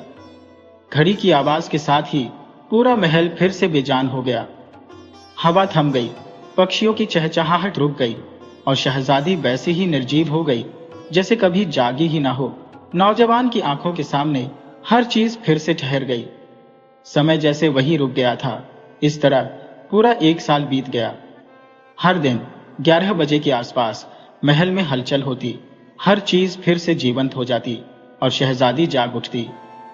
नौजवान रोज उसके साथ बाग में टहलता, बातें करता, लेकिन ठीक 12 बजे बजते ही सब कुछ फिर से पत्थर की तरह ठहर जाता। यह चक्र लगातार चलता रहा, लेकिन एक दिन बाग में टहलते हुए नौजवान को अचानक उस जादुई छड़ी की याद आई जो उसे बूढ़े आदमी ने दी थी। उसकी नजरें अपने पास रखी उस छड़ी पर पड़ी, और जैसे ही उसने छड़ी को पास की झाड़ी पर मारा, झाड़ी के भीतर से वही बूढ़ा आदमी प्रकट हो गया। बूढ़ी ने आंखें घुमाई और मुस्कुराते हुए पूछा, बोलो, क्या चाहिए? नौजवान ने तुरंत जवाब दिया, मैं इस महल से बाहर निकलना चाहता हूं, लेकिन मुझे कोई रास्ता नहीं मिल रहा। बूढ़ी ने गंभीर स्वर में कहा, यह आसान नहीं है। मैंने पहले ही तुम्हें चेतावनी दी थी कि यह महल जादू से बंधा हुआ है। लेकिन फिर भी मैं तुम्हारी मदद कर सकता हूं। यह कहकर बूढ़ा कुछ पल के लिए चुप हो गया, मानो किसी गहरी सोच में हो। फिर उसने रहस्यमय आवाज में कहा, तुम्हारे दोनों बड़े भाई भी जादू के प्रभाव में है, और आज तुम्हारे सबसे छोटे भाई के घर एक पुत्र का जन्म हुआ है। इतना कहकर वह एक पल के लिए ठहर गया, फिर गंभीर स्वर में बोला, अब मेरे पीछे पीछे आओ। नौजवान चुपचाप बूढ़े के पीछे पीछे चलने लगा। बूढ़ा उसे एक सुनसान और भयावह रास्ते की ओर ले जा रहा था, जहां जंगली जानवरों का बसेरा था। घना जंगल, अजीब अजीब आवाजें और दूर से झाड़ियों के पीछे चमकती आंखें। यह सब देखकर नौजवान के दिल की धड़कन तेज हो गई। जैसे ही वे जंगली जानवरों के करीब पहुंचे, बूढ़े ने अपनी छड़ी जमीन पर टकराई और एक अदृश्य शक्ति ने उन जानवरों को पीछे हटने पर मजबूर कर दिया। अब रास्ता साफ था और वे आगे बढ़ने लगे। कुछ दूर जाने के बाद उनके सामने जलती हुई आग की लपटें उठ रही थी, मानो कोई अदृश्य शक्ति उन्हें रोकना चाहती हो। लेकिन बूढ़े ने एक बार फिर अपनी छड़ी से आग को छुआ और देखते ही देखते लपटें दो भागों में बंट गईं, जिससे उनके लिए रास्ता खुल गया। नौजवान विस्मय से यह सब देख रहा था, लेकिन उसके मन में अब भी अनगिनत सवाल उमड़ रहे थे। आखिरकार वे एक ऐसे स्थान पर पहुंचे जहां एक विशालकाय सांप कुंडली मारकर बैठा था। उसकी आंखों में अजीब सी चमक थी और उसके खुले मुंह में एक हरा पत्ता दबा हुआ था। उस पत्ते पर एक सुनहरी चाबी रखी थी, जो हल्की रोशनी बिखेर रही थी। बूढ़े ने नौजवान की ओर देखा और कहा, आगे बढ़ो और उस चाबी को ले आओ। नौजवान का दिल जोर जोर से धड़कने लगा। उसने सांप की डरावनी आंखों में देखा, जो सीधी उसी की ओर टिकी हुई थी। वह घबराया, उसके कदम पीछे हटने लगे। यह देख बूढ़ा गंभीर स्वर में बोला, डरो मत, यह सांप तुम्हें कोई नुकसान नहीं पहुंचाएगा। बिना किसी भय के आगे बढ़ो। बूढ़ी की बात सुनकर नौजवान ने गहरी सांस ली और हिम्मत जुटाकर धीरे धीरे सांप के पास पहुंचा। कांपते हाथों से उसने सांप के मुंह में दबे पत्ते से चाबी उठा ली और तेजी से बूढ़े के पास लौट आया। बूढ़े ने संतोष भरी नजर से उसकी ओर देखा, फिर बिना कुछ कहे आगे बढ़ गया। कुछ देर बाद वे एक घनी झाड़ी के पास पहुंचे, जिसकी टहनियां आपस में इतनी उलझी हुई थी कि उसके भीतर कुछ भी देख पाना असंभव था।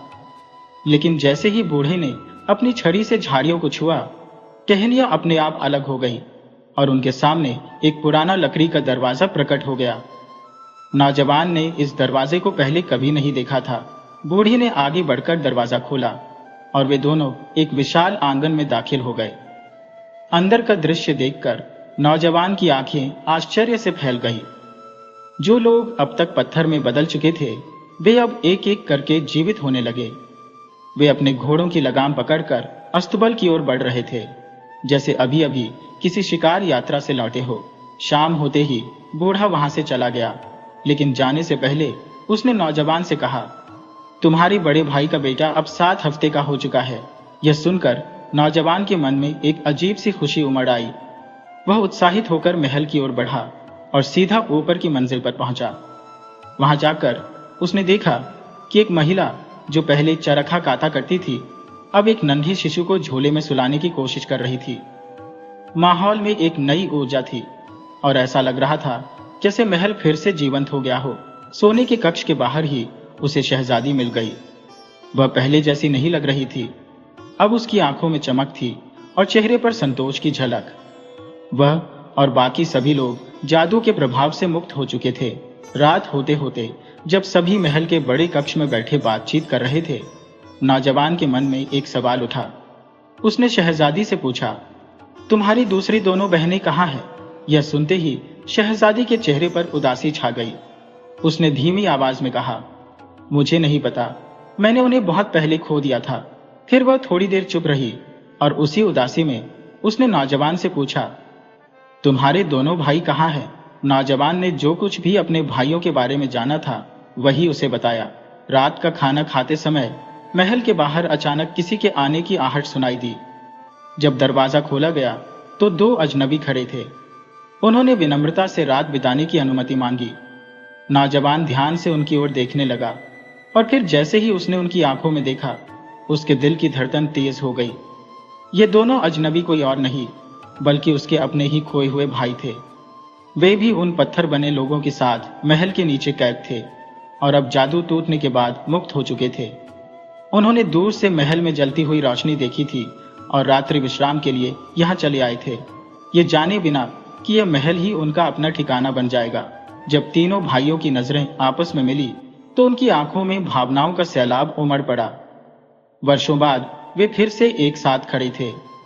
शहजादी भी यह देखकर बेहद प्रसन्न हुई।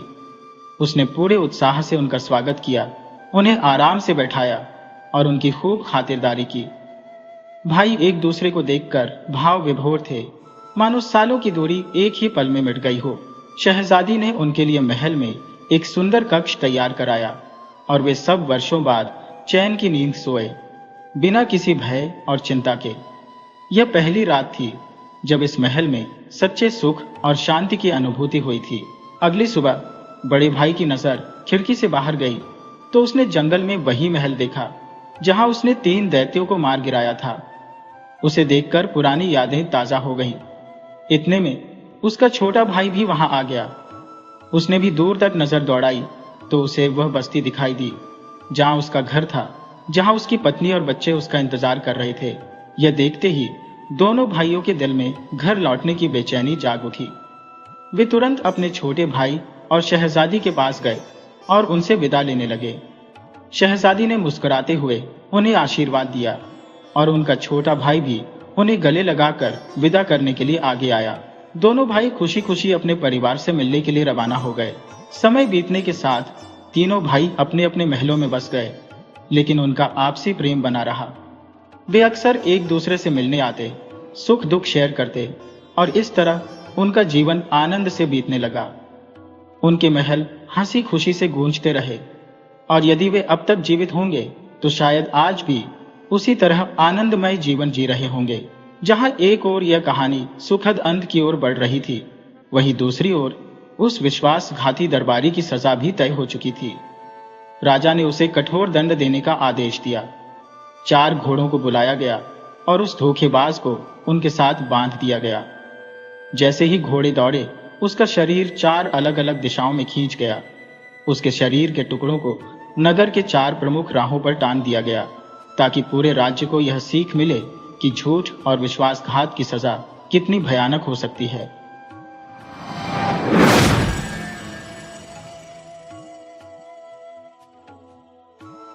बनारस के समीप स्थित एक गांव था जिसे दौलतपुर के नाम से जाना जाता था।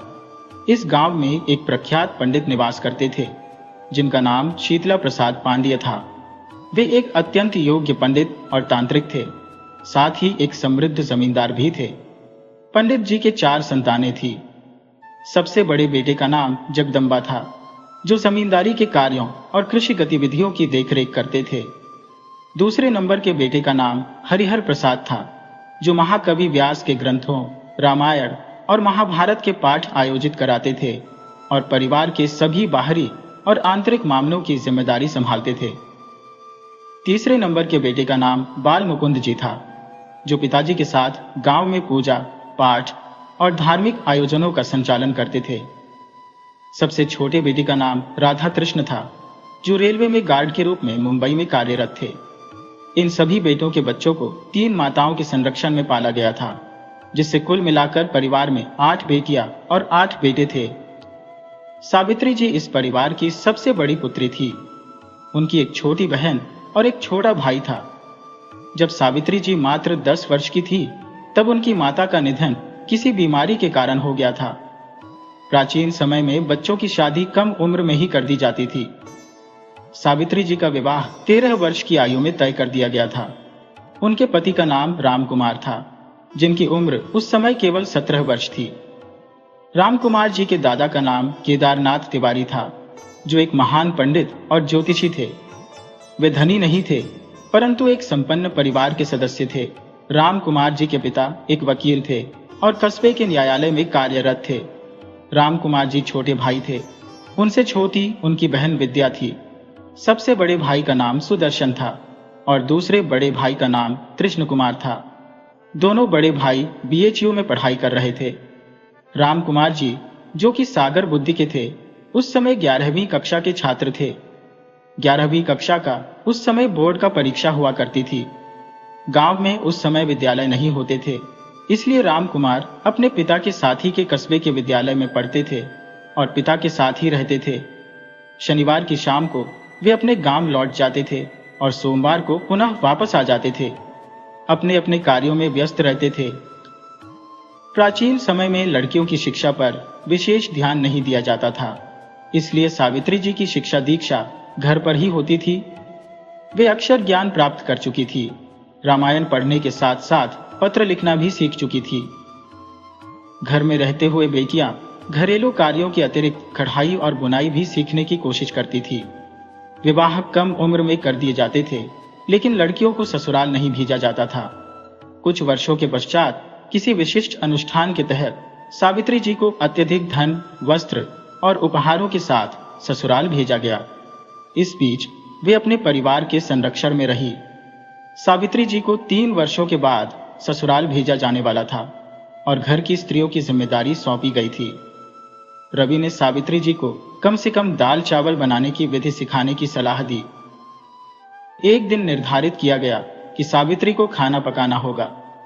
प्रातःकाल सावित्री को स्नान करवाकर रसोई में भेजा गया। परिवार के 25-30 व्यक्तियों के भोजन की तैयारी करनी थी। बड़े बर्तन में पानी, नमक और हल्दी डालकर रखा गया। पकाने की प्रक्रिया सहज थी।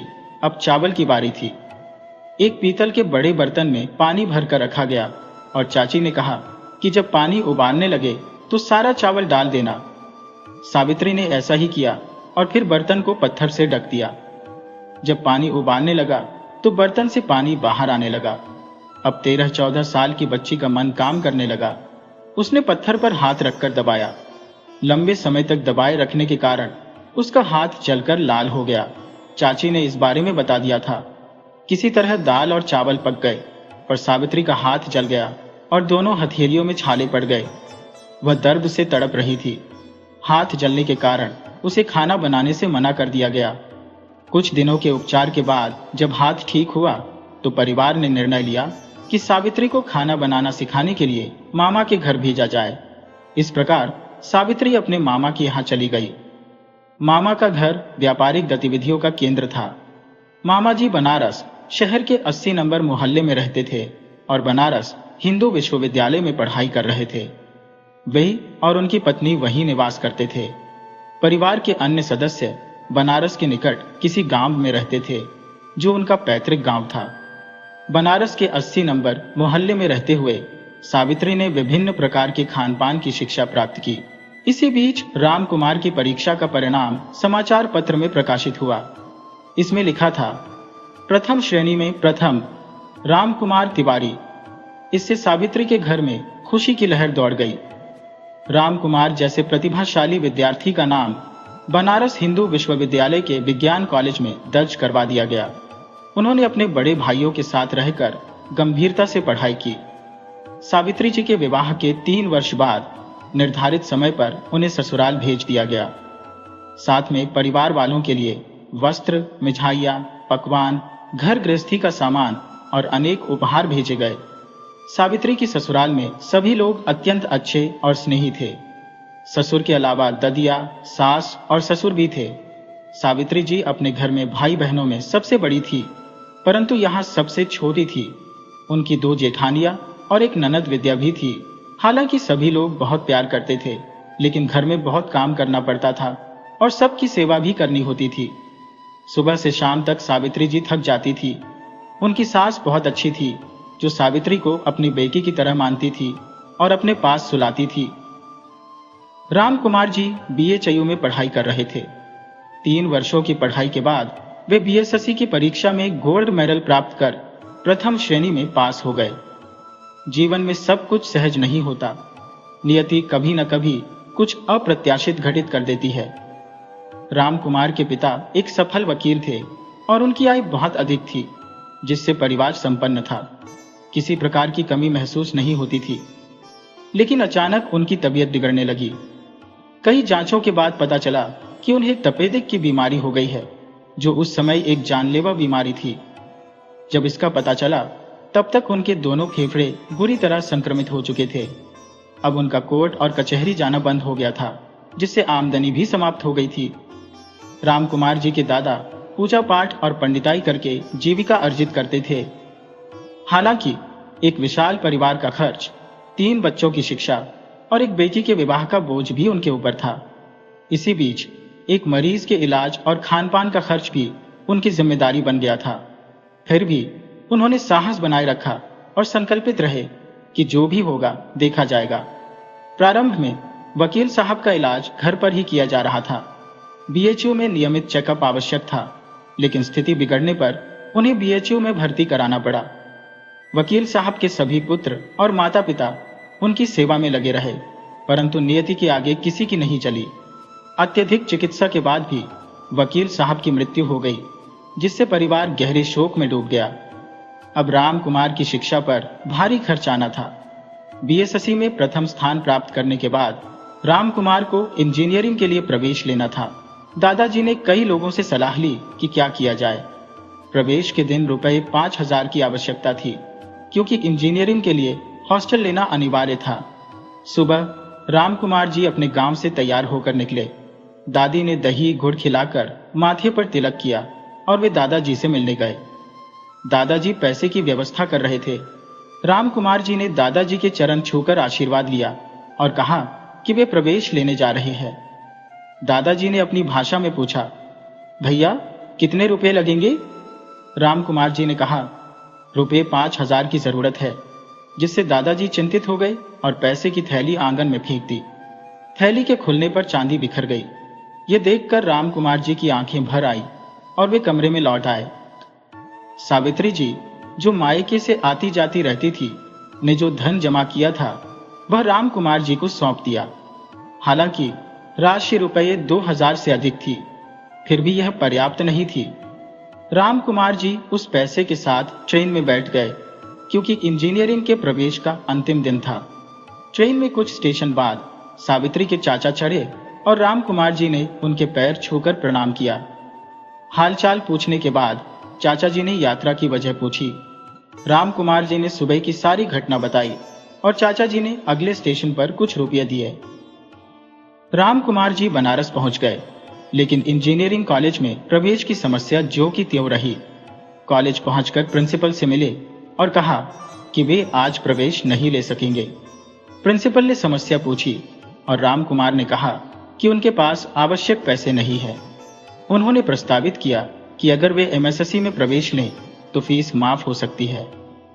प्रिंसिपल ने उन्हें समझाया कि इस सुनहरे अवसर को खोना नहीं चाहिए और स्कॉलरशिप के लिए एक फॉर्म भरने की सलाह दी। इस प्रकार राम कुमार जी को इंजीनियरिंग कॉलेज में प्रवेश मिल गया।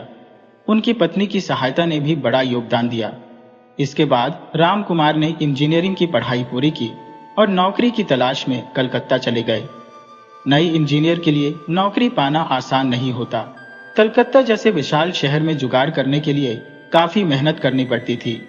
कलकत्ता में राम कुमार जी को रोकने के लिए उनके पिता के एक मित्र का पता दादाजी ने दिया था। वे कलकत्ता के बड़ा बाजार मोहल्ले में रहते थे। स्टेशन पर उतरने के बाद राम कुमार जी ने अपना सामान, जिसमें एक कंबल था, क्लासरूम में रखा और एक कप चाय पीने के बाद पिताजी के मित्र के घर की ओर निकल पड़े।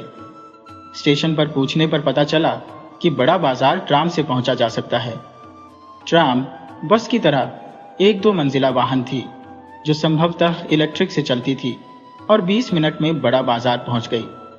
राम कुमार जी वहां से पैदल चलते हुए पिताजी के मित्र शंकर के घर पहुंचे। परिचय कराने पर हरिशंकर जी ने ऐसा आभास कराया जैसे वे राम कुमार जी को पहचानते हो। हालचाल पूछने के बाद उन्होंने चाय मंगवाकर पिलाई। तत्पश्चात वे राम कुमार को अपने निवास पर ले गए। उनका घर एक कमरे और एक छोटी सी बालकनी के साथ साधारण था, जहां भोजन पक रहा था। एक ओर जमीन पर बिछी दरी थी, दूसरी ओर एक अलग स्थान था। हरिशंकर जी अपने 2 बच्चों और पत्नी के साथ यही निवास करते थे। उन्होंने राम कुमार को दरी पर बिठाया और अपनी पत्नी से भोजन लाने को कहा। पीतल की थालियों में भोजन आ गया। एक ओर चावल की ढेर लगी थी, जिस पर 2 रोटियां रखी थी। थोड़ी सी सब्जी और दाल थाली में डाल दी गई थी। राम कुमार जी ने भोजन किया और हरिशंकर जी ने उन्हें कुछ पतों पर पता लिखा और कहा कि वे शाम को उन्हें रहने की व्यवस्था दिखाएंगे। पहले राम कुमार को इन पतों पर जाकर आवास की व्यवस्था करनी होगी, फिर वापस आकर उनसे मिलना होगा। राम कुमार जी अब गांव की खोज में निकल पड़े। इस बीच सावित्री, जो राजगद्दी पर नहीं बैठी थी, अपने गृहस्थ जीवन के कठिन संघर्ष में व्यस्त थी। सुबह से शाम तक परिवार के हर सदस्य की जरूरतें पूरी करती थी। बर्तन धोना, रसोई साफ करना, आंगन में झाड़ू लगाना, नहाना और चाय चढ़ाकर भोजन तैयार करना, यह सब उसकी दिनचर्या में शामिल था। बाबा जी दूध की बाल्टी लेकर आते और दूध उबालने के बाद चाय परोसते। दादी दूध धोती में पकड़े रहती, तब तक वे गंगा स्नान के लिए जाती। आधे घंटे बाद दादी और बाबा गंगा स्नान करके आते, तब तक बाबा जी के लिए एक लोटा चाय और कुछ नाश्ता तैयार हो जाता। जेठानी के बच्चों का स्कूल का समय हो जाता और सावित्री उन्हें अचार और टिफिन देती। सावित्री के मुंह में घूंघट रहता और चाय के घूंट भी उसके लिए तरसते रहते। उसकी स्थिति पर लोग चार बातें बनाते, जैसे कि 5 साल हो गए और अभी तक कुछ भी नहीं हुआ। कई बार वह मन में जवाब देने की इच्छा करती, लेकिन चुप रहती। सावित्री की सहायता के लिए दूसरे जेठानी के बच्चे नहीं थे जिससे वह कुछ मदद कर सकती थी। गाय, बैल और घर के आटे की जरूरतों को पूरा करने के लिए उसने घर की चक्की में आटा पिसवाया, बिना चेहरे पर शिकन लाए। ननद की शादी, जो एक आसान काम था लेकिन महत्वपूर्ण था, संपन्न हो गई। विद्या की विदाई की प्रतीक्षा थी, जब राम कुमार की नौकरी स्थिर हो जाएगी। सावित्री ने अपने मायके से लौटकर महीने भर की छुट्टी ली या फिर अधिक समय रुक जाती। वर्षों में सावित्री एक सुकुमार बाला से एक दक्ष गृहिणी बन चुकी थी। राम कुमार को पास के एक कारखाने में शिफ्ट इंजीनियर की नौकरी मिली, जिसकी प्रारंभिक तनख्वाह रुपये 300 थी। पहली तनख्वाह से उसने रुपये 300 की घड़ी खरीदी। पिता के मित्र ने एक आवास की व्यवस्था कर दी, जहां रुपये 7 प्रति माह देना था। कारखाने तक बस से जाना पड़ता था, लेकिन भोजन की व्यवस्था नहीं थी। दोपहर की छुट्टी में कैंटीन में भोजन करना पड़ता था। राम कुमार ने दिन और रात की ड्यूटी के साथ 3 शिफ्टों में काम किया। इस प्रकार वह समय काटते हुए अच्छी नौकरी की तलाश में लगे रहे। इस बीच राम कुमार के दोनों भाइयों की पढ़ाई भी समाप्त हो चुकी थी और वे गांव लौट आए थे। बड़े भाई ने एमए की डिग्री प्राप्त की थी और किसी प्रशिक्षण के लिए कलकत्ता जाने की योजना बनाई थी, जहां वे अपने मित्र के निवास पर ठहरने वाले थे। उनके मित्र का कलकत्ता में निजी आवास और पिता का व्यापार था। बड़े भाई साहब बेहद शौकीन थे और कॉलेज के दिनों से ही राजनीति में सक्रिय थे। वे राजनारायण सिंह के खिलाफ विश्वविद्यालय चुनाव में भाग ले चुके थे और एक बार अंग्रेज को गोली मारने के आरोप में जेल भी जा चुके थे, लेकिन पहचान की कमी के कारण बच गए थे। वे स्वतंत्रता सेनानी भी थे। दूसरे भाई ने बीएचयू से आयुर्वेद में एमडी की डिग्री प्राप्त की थी। उनके गांव में प्रैक्टिस करने का इरादा था, लेकिन बाद में कस्बे में अस्पताल खोलने की योजना थी। सब कुछ ठीक था, लेकिन धन की कमी थी। अभी भी सब कुछ बाबा जी की कमाई पर निर्भर था। शादी ब्याह के मौसम में आमदनी अच्छी होती थी, लेकिन कभी कभी सूखा भी पड़ जाता था। दादी अक्सर कहती थी, कभी घी है घना, कभी मुट्ठी भर चना, कभी वह भी मना, सुख दुख द्वाना आते जाते रहते हैं। अखबार में किसी नौकरी का विज्ञापन देखकर हरिशंकर जी ने राम कुमार को सूचित किया। उन्होंने इंटरव्यू दिया और उस स्थान पर चयनित हो गए। ये नौकरी अच्छी थी और वेतन भी बेहतर था। साथ में 2 कमरों का फ्लैट भी मिल रहा था। खाना खाने के लिए मेस और कैंटीन भी उपलब्ध थी। सब कुछ अच्छा था, लेकिन यह कलकत्ता शहर से 5 मील दूर था। राम कुमार ने सोचा कि सभी सुविधाएं पहले से ही अच्छी हैं। शहर के अंदर रहने का कोई सवाल ही नहीं था। उन्होंने अपने मन की सुनी और नौकरी स्वीकार कर ली। 2-3 महीने के बाद बाबा जी को हर महीने मनी ऑर्डर भेजा जाने लगा, जिससे घर की स्थिति में सुधार हुआ। 6 महीने बाद कारखाने के मालिक ने राम कुमार के काम से प्रसन्न होकर उन्हें एक प्लांट का इंचार्ज बना दिया और बोनस भी दिया। राम कुमार ने बहुत सारी खरीदारी की, सबके लिए कुछ न कुछ खरीदा और 1 हफ्ते की छुट्टी लेकर अपने गांव लौट आए। घर पहुंचने पर बाबा जी ने उन्हें गले से लगा लिया। पहले लड़के वालों को सूचित कर बहन की विदाई की तैयारी की गई। गांव में एक और खुशखबरी थी। राम कुमार एक बेटी के पिता बन चुके थे। जीवन में सब कुछ समय पर ही मिलता है। समय से पहले और भाग्य से अधिक कुछ भी नहीं मिलता। रामकुमार ने अपनी बेटी और पत्नी को गांव में छोड़कर वापस लौट गए। पत्नी से वादा किया कि जल्दी ही उन्हें ले आएंगे। रामकुमार वापस अपनी नौकरी में बहुत खुश और उत्साहित रहते थे। हालांकि सावित्री की कमी महसूस होती थी, लेकिन उन्होंने चुप रहकर और सब्र करके काम किया। तभी अचानक एक नई समस्या उत्पन्न हो गई। बड़े भाई साहब का निवास एक 2 मंजिला मकान था। वे शाम को अपने मित्रों के साथ छत पर बैठकर नशा करते थे। एक दिन छत की बाउंड्री पर बैठते समय भाई साहब का पैर फिसल गया और वे नीचे गिर पड़े। उन्होंने अपने शरीर का भार एक पैर पर लिया, जिससे उनके पैर में फ्रैक्चर हो गया। उनके मित्र और परिवार वाले परेशान हो गए और उन्हें जल्दी से अस्पताल ले गए।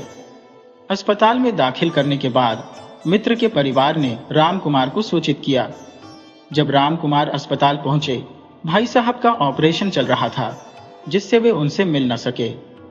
ऑपरेशन 2 घंटे तक चला और इसके बाद उन्हें नींद की दवा दी गई। डॉक्टर से मिलकर अस्पताल का खर्च चुकाकर रामकुमार ने अगले दिन आने की बात कही। जाते समय मित्र के पिता ने आश्वस्त किया कि कोई चिंता की बात नहीं है, हम लोग ध्यान रखेंगे। भाई के फ्रैक्चर की खबर घर पर देने के बाद भाभी जी कलकत्ता आ गईं और भाई साहब के मित्र के घर रुक गईं। बाबा जी रामकुमार के पास रहने के लिए आ गए। एक दिन बाबा जी ने भोजन किया, लेकिन अत्यंत चिंतित दिखाई दिए। उन्होंने रामकुमार से कहा, तुम रोज इसी प्रकार का खाना खाओगे तो बीमार पड़ जाओगे। तुम्हें घर के खाने का प्रबंध करना होगा।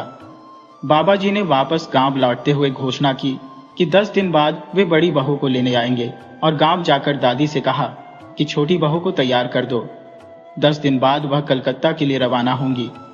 बाबा जी की इस बात को सुनकर किसी की भी हिम्मत रोकने की नहीं हुई।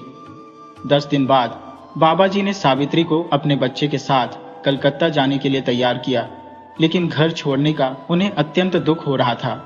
इसलिए बड़े भाई साहब की बेटी को भी साथ ले जाना चाहती थी। सबने इसे मना कर दिया। रात को सभी लोग गंगा जी के किनारे स्थित मंदिर में सो गए। सुबह नाव से गंगा पार करके मिर्जापुर से जनता एक्सप्रेस में बैठकर कलकत्ता पहुंच गए। पहले वे बड़े भाई के निवास पर गए, क्योंकि रामकुमार को यह भी नहीं पता था कि उसकी पत्नी भी आ रही है। वहां से फोन कर दिया गया, तब वे आए और बाबा जी को उनके परिवार के साथ अपने निवास पर ले गए। इस प्रकार सावित्री जी कलकत्ता पहुंच गईं। नई जगह में उन्हें बहुत सी चीजें समझ में नहीं आती थी और अंगीठी जलाना भी उन्हें नहीं आता था। अनेक कठिनाइयों को पार करके वे वहां समायोजित हो पाए। बड़े भाई साहब भी शीघ्र ही स्वस्थ होकर हावड़ा नामक स्थान पर एक कारखाने में लेबर ऑफिसर के पद पर काम करने लगे। अपने मित्र के यहाँ सब कुछ सुचारू रूप से चल रहा था, लेकिन नया टीवी अपनी कलाकारी दिखा रहा था। कहते हैं, पुरुष बली नहीं होता, समय बलवान होता है। एक रात 8-9 बजे भाई साहब और उनके मित्र छत्र मस्ती कर रहे थे। उनके मित्र ने एक छड़ी जैसी वस्तु ले रखी थी और बता रहा था कि इसे गुप्ती कहते हैं। इसका नुकीला भाग जहर से सना होता है, जिससे व्यक्ति को चोट लगाकर मार डाला जाता है। भाई साहब ने इसे लेकर देखा और अचानक ये छड़ी उनके मित्र के पेट में घुस गई। मित्र ने चिल्लाना शुरू कर दिया और भाई साहब छत पर से कूदकर भागे। उनके घर वालों ने भीड़ लगा ली और उल्टा सीधा बोलने लगे, यह आरोप लगाते हुए कि भाई साहब ने जानबूझकर ऐसा किया है। भाई साहब ने रेलवे स्टेशन जाकर रामकुमार को फोन किया और पूरा मामला बताया। रामकुमार ने तुरंत एक 800 की टैक्सी का प्रबंध करके उन्हें रातों रात गांव भेज दिया और कहा कि अपने घर मत रखिए। FIR दर्ज कर दी गई। पूरे शहर में पुलिस भाई साहब की खोज में जुट गई। रिश्तेदारों ने सलाह दी कि छोटे भाई को पकड़कर पिटाई की जाए, ताकि पता चले कि वे कहां छुपे हैं। लेकिन श्याम के पिता ने ऐसा करने से इनकार कर दिया। अब वह पक्का दोस्त भाई साहब का दुश्मन बन चुका था। पुलिस ने गांव तक जाकर उनकी खोज की, लेकिन कुछ पता नहीं चला। सजा के रूप में उन्हें तड़ीपार कर दिया गया। अब यदि वे कलकत्ता की सीमा पार करते तो पुलिस उन्हें पकड़ लेती। रामकुमार की फैक्ट्री में नई नई आधुनिक मशीनें लगाई जा रही थी। इसी सिलसिले में उन्हें जर्मनी भेजा गया। उन्होंने जो काम सौंपा गया था उसे कुशलता से पूरा किया और कारखाने का कार्य सुचारू रूप से चलने लगा। तब रामकुमार को उस कारखाने का चीफ इंजीनियर बना दिया गया। अब उनका परिवार 2 कमरे के फ्लैट से एक विशाल बिल्डिंग में आ गया, जिसे लाल कोठी के नाम से जाना जाता था। इसमें 2 बड़े कमरे, लैट्रिन, बाथरूम अटैच, बड़े हॉल और अन्य कमरे भी थे। सीढ़ी से नीचे जाकर 2 कमरों का सर्वेंट क्वार्टर था, जिसमें 2 नौकर, एक सफाई कर्मी और 4 माली थे। सामने फूलों से भरा गार्डन और पीछे सब्जी उगाने के लिए जगह थी। शहर जाने के लिए कार सुबह और शाम खड़ी रहती थी। उस मकान में बहुत सारी सुविधाएं थी, जिनका उपयोग करना सावित्री जी को नहीं आता था। वे एक साधारण गांव की बेटी थी और शादी के बाद भी 8 वर्षों तक गांव में ही रही थी। हिंदी और संस्कृत के अलावा उन्हें किसी और भाषा का ज्ञान नहीं था। लेकिन राजकुमार के पास समय की अत्यंत कमी रहती थी और रामकुमार जी हर फर्नीचर, पर्दे, ब्रांडेड सामान, बालकनी आदि के बारे में बताते रहते थे। यहाँ आने के बाद उनके एक पुत्र की भी प्राप्ति हो गई थी। बेटी का नाम इंदु और बेटे का नाम रवि था। कहा जाता है, जहाँ अच्छाई होती है वहाँ समस्याएं भी सिर उठाती है। रामकुमार जी के घर पर विभिन्न प्रकार के रिश्तेदारों की भीड़ जुटने लगी थी। कुछ लोग नौकरी के लिए, कुछ शिक्षा के लिए और अन्य किसी न किसी बहाने से उन्हें घेरे रहते थे। अगर किसी ने किसी तरह की मदद ले ली तो अगला उस पर एहसान का बोझ लादे रहता था।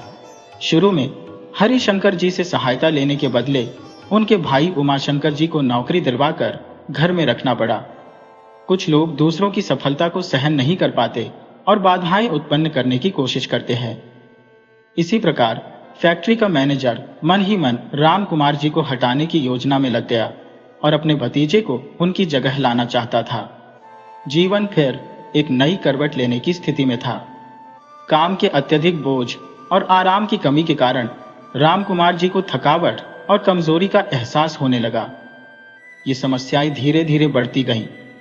छोटी मोटी बीमारियों को नजरअंदाज करते हुए उन्होंने खुद को दबाव में महसूस किया और कुछ समय बाद 1 महीने की छुट्टी लेकर गांव चले गए, यह आशा करते हुए कि कुछ आराम से ठीक हो जाएंगे। यद्यपि कुछ राहत मिली, लेकिन पुनः लौटने के बाद वही समस्याएं शुरू हो गईं। कुछ शुभ चिंतक भी काम करने वालों में थे, जिन्होंने रामकुमार जी को सलाह दी कि वे उचित इलाज करवाएं। कई जांचों और एक्सरे के बाद पता चला कि रामकुमार जी को भी टीबी, ट्यूबरकुलोसिस नामक बीमारी हो गई है। आज के समय में भी टीबी एक गंभीर बीमारी है, लेकिन आधुनिक दवाओं और खानपान से लोग स्वस्थ हो जाते हैं। परंतु उस समय यह एक कठिन बीमारी थी। रिश्तेदार जो घर में स्थायी रूप से निवास कर रहे थे, दिन भर डनलप के गद्दे पर कूदते हुए गप्पे मारते रहते थे। संक्रमण के भय से धीरे धीरे वे घर छोड़ने लगे ताकि उन्हें भी संक्रमण न हो जाए। जब रामकुमार को पता चला कि उन्हें टीबी हो गई है, तो यह खबर पति पत्नी के लिए जैसे एक आकाशीय प्रहार थी। रामकुमार के पिता की मृत्यु भी इसी बीमारी के कारण हुई थी। उन्हें 6 महीने तक बीएचयू में भर्ती रहकर इलाज करवाना पड़ा, लेकिन सब प्रयास व्यर्थ साबित हुए। सावित्री जी का रो रो कर बुरा हाल हो गया था। उस समय टीबी एक जानलेवा बीमारी थी, जिसका इलाज अत्यंत कठिन था। घर में कोई करीबी रिश्तेदार नहीं था। वहां रह रहे रिश्तेदारों में एक रघुनाथ जी थे, जो दूर के रिश्तेदार थे, और एक शिक्षक थे। रामकुमार जी ने उनसे सलाह लेने का निर्णय किया। रामकुमार जी ने ड्राइंग रूम में बैठकर नौकर से रघुनाथ जी को बुलाने को कहा। सावित्री जी ने चाय और कुछ नाश्ते का प्रबंध किया। जब रघुनाथ जी आए और सोफे पर बैठ गए, तो उन्होंने रामकुमार जी से पूछा, आपकी तबीयत अब कैसी है? रामकुमार जी ने उत्तर दिया, ठीक है, लेकिन मैंने आपको नाश्ते के लिए नहीं बुलाया है। मैं आपसे एक राय लेना चाहता हूं। चाय और नाश्ते के साथ बातचीत शुरू हुई। रामकुमार जी ने कहा, आपको पता चल गया होगा कि मुझे एक बीमारी हो गई है। मैं आपकी मदद चाहता हूं। क्या आप मेरी मदद करेंगे? रघुनाथ जी ने उत्तर दिया, बिल्कुल। आप किस प्रकार की मदद चाहते हैं? आप जो कहेंगे, मैं आपकी मदद करने के लिए तत्पर हूं। रामकुमार जी ने कहा, मैं जहां भी जाऊं, आपको मेरे साथ चलना होगा। मैं पहले डॉक्टरों के बारे में जानकारी प्राप्त करूंगा, फिर आप मेरे साथ चलिए। रघुनाथ जी ने उत्तर दिया, चिंता मत कीजिए, पैसे के अलावा मैं आपकी हर संभव सहायता करूंगा। रामकुमार जी ने कहा, इसकी चिंता मत कीजिए, डूबते को तिनके का सहारा भी पर्याप्त होता है। अब रामकुमार जी और सावित्री जी को कुछ सहारा मिल गया था। उन्होंने सबसे पहले कारखाने में 1 सप्ताह की छुट्टी ली और रघुनाथ जी के साथ उस डॉक्टर के पास गए जिसने एक्सरे की जांच की थी। पहले से ही एक अपॉइंटमेंट लेना पड़ा। डॉक्टर से मिलकर उन्होंने अपनी बीमारी के बारे में सभी सवाल किए। उस रेडियोलॉजिस्ट ने उनकी स्थिति का संज्ञान लिया और बताया कि उनके फेफड़ों में कुछ धब्बे पाए गए हैं जिससे टीबी का संदेह किया गया है। उसने कहा, इसका इलाज हमारे देश में संभव नहीं है क्योंकि यहाँ इसके दवाएं उपलब्ध नहीं है, लेकिन अगर आप चाहें तो मैं आपको कलकत्ता के कुछ डॉक्टरों के नाम दे सकता हूँ। आप उनसे मिलकर और जानकारी प्राप्त कर सकते हैं। उसने ट्रेन के डॉक्टरों के नाम दिए। 1 सप्ताह के भीतर रामकुमार जी ने कई डॉक्टरों से मुलाकात की और काफी जानकारी प्राप्त की। अंततः उन्हें डॉक्टर विनय सबसे अधिक बुद्धिमान लगे। उन्होंने तय किया कि वे उन्हीं से अपना इलाज करवाएंगे। दृढ़ संकल्प के साथ रामकुमार जी ने डॉक्टर विलियम से अपॉइंटमेंट लिया। डॉक्टर विलियम ने कहा कि इस बीमारी का इलाज बहुत महंगा है और लोग इसका इलाज नहीं करवा पाते क्योंकि दवाएं विदेश से मंगानी पड़ती है। इन दवाओं की कीमत अत्यधिक है। इसके अलावा खान पान में भी खर्च होता है। यदि आप सब चीजों के लिए तैयार हैं, तो मैं आपका इलाज करने की जिम्मेदारी ले सकता हूं। इलाज एक लंबा समय लेगा, लगभग 1 साल।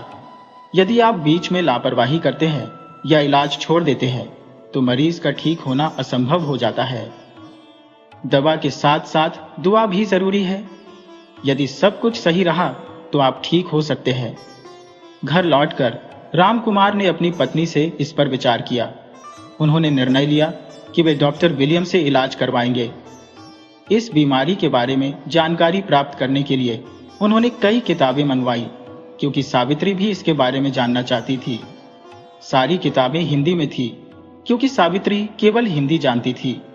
किताबों में टीबी के विभिन्न चित्र और विवरण थे जो इस भयानक बीमारी की भयावहता को दर्शाते थे।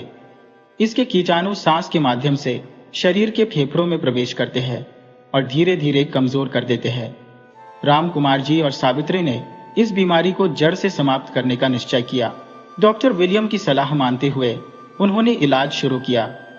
इस मर्ज की दवा इंग्लैंड से मंगाई जाती थी जिसे कीरस्टॉन नामक कंपनी बनाती थी। लाल रंग के सुंदर डिब्बे में पैक ब्राउन रंग के ग्रेन्यूल्स होते थे जिन्हें डिब्बे में रखे चम्मच से 1 चम्मच सुबह शाम पानी के साथ लेना होता था। यह दवा अत्यंत कठिन थी और 1 सप्ताह के उपयोग के बाद रामकुमार जी की स्थिति बहुत खराब हो गई। शरीर की सक्रियता समाप्त हो गई और उन्हें कारखाने से छुट्टी लेनी पड़ी। वही कारखाने का मैनेजर अपने भतीजे को रामकुमार जी की जगह पर स्थापित करने की योजना बना रहा था। कारखाने में कई अधिकारी रामकुमार जी को बहुत मानते थे। उनमें से एक labour officer mister Roy Kumar Rao Ramkumar ji के घर आए। रामकुमार जी ने कहा, मैं 6 महीने की छुट्टी पर जाने की सोच रहा हूं। मैं ठीक होकर फिर से काम पर लौट आऊंगा। राय साहब को मैनेजर साहब की सारी हकीकत मालूम थी। उन्होंने छुट्टी लेने का कड़ा विरोध किया और बोले, मैं आपकी चारपाई पावर प्लांट के ऑफिस में लगवा देता हूं। आप वहीं आराम से लेटकर अपना काम कर सकते हैं। इंजीनियर का काम करवाना है, खुद करना नहीं है। इस तरह रामकुमार जी की जिंदगी की गाड़ी धीमे धीमे चलने लगी।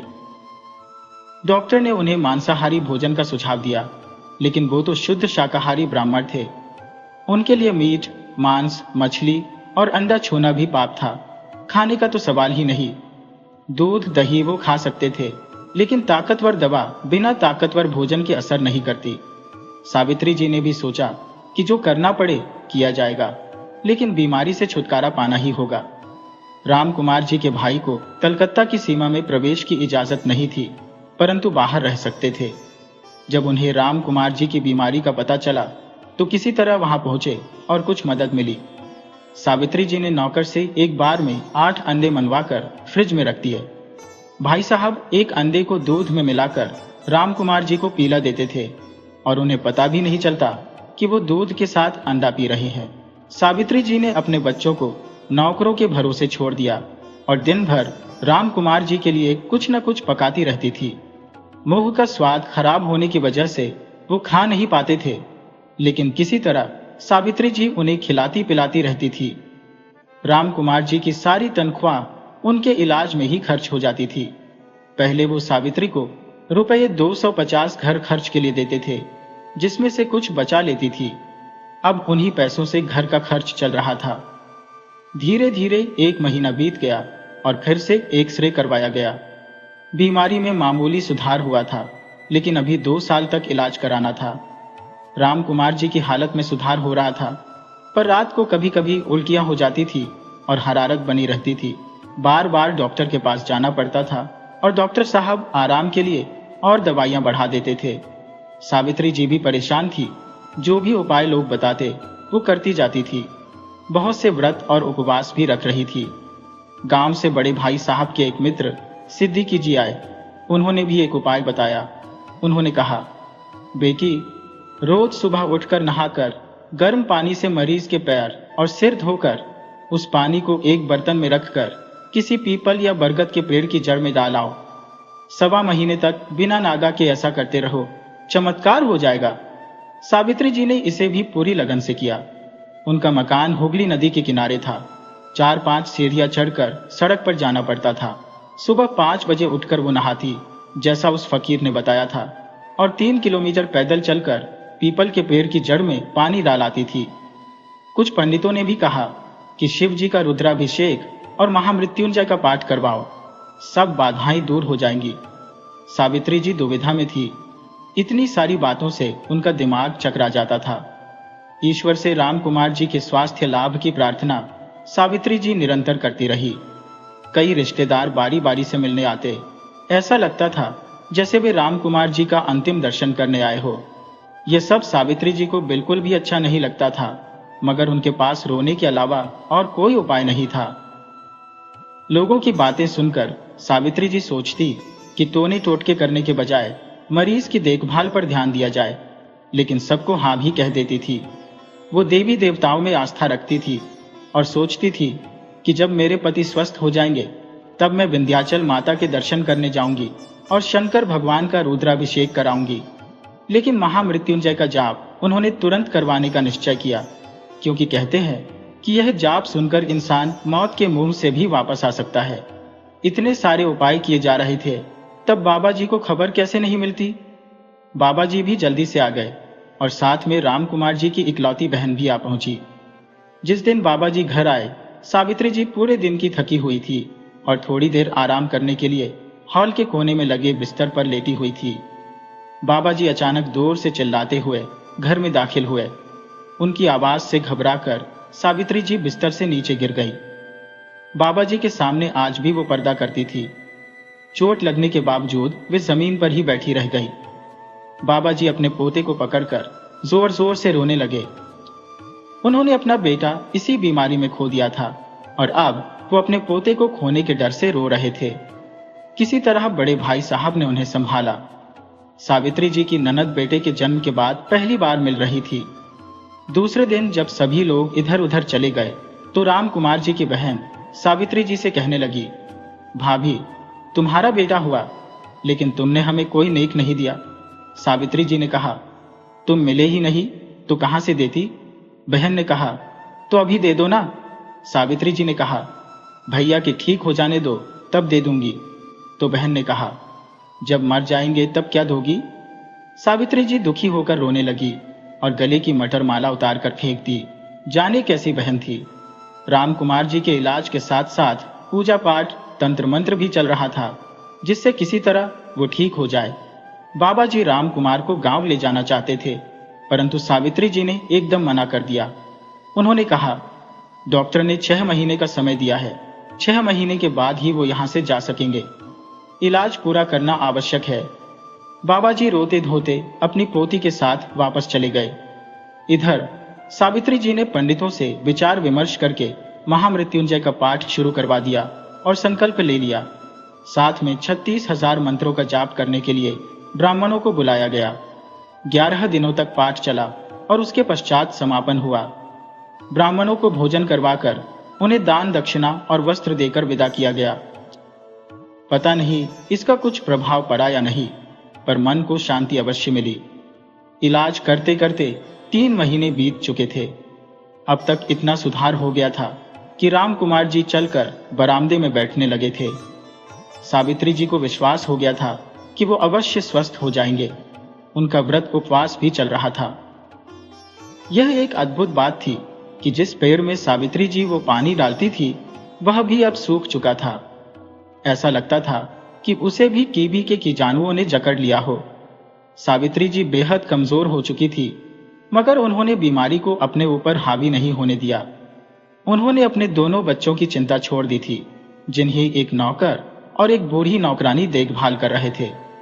कभी कभी बच्चे भी बीमार पड़ जाते थे, तब बड़े भाई साहब उनका ध्यान रखते थे। सावित्री और सत्यवान की कथा में सावित्री के तप से ईश्वर प्रकट होते हैं और उनकी समस्याओं का समाधान कर देते हैं। लेकिन यहाँ हर कदम पर कठिनाइयों का सामना करना पड़ रहा था और आर्थिक समस्याएं भी सिर उठा रही थी। घर में रखा धन अब खत्म होने की कगार पर था और उन्हें पैसों की सख्त जरूरत थी। राम कुमार जी के इलाज और खान पान में वे कोई कमी नहीं करना चाहती थी। ऐसे समय में सावित्री जी को हरिशंकर जी की याद आई। उन्होंने उन्हें फोन कर बुलाया और 4 सोने की चूड़ियां गिरवी रखवाकर पैसे लाने की विनती की। हरिशंकर जी ने अपने पास से पैसे दे दिए और बाद में उनकी चूड़ियां उन्हें वापस लौटा दी गई। एक्सरे में सुधार भी दिख रहा था। एक दिन जब सावित्री जी आराम कर रही थी तो उन्हें नींद आ गई। तभी उन्हें लगा जैसे एक बड़ी दाढ़ी वाला आदमी उनके सामने आया और बोला, माँ कागज दो। सावित्री जी ने कहा, अभी पेपर नहीं है, बाद में आना। वह रद्दी पेपर खरीदने वाला था।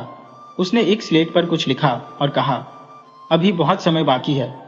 अचानक उनकी नींद खुल गई। वे सोचने लगी, यह आदमी कौन था? क्या वह ब्रह्मा जी थे जिन्होंने मुझे मुस्कुराकर आशीर्वाद दिया? उठकर उन्होंने ईश्वर को हाथ जोड़कर कहा, हे प्रभु, तुम्हारी लीला अपरंपार है। मेरे पति का जीवन तुम्हारे हाथ में है।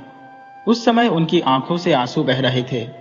6 महीने के इलाज के बाद एक्सरे रिपोर्ट लगभग सामान्य आ गई थी। बीमारी खत्म हो जाती है पर अपने निशान छोड़ जाती है। 6 महीने बाद भी राम कुमार जी दवा और परहेज करते रहे। फैक्ट्री का पुराना मैनेजर बदल चुका था और नए मैनेजर मिस्टर डांगा आ गए थे। उन्होंने कहा, तिवारी जी, आप 1 महीने की छुट्टी लेकर स्वास्थ्य लाभ कीजिए।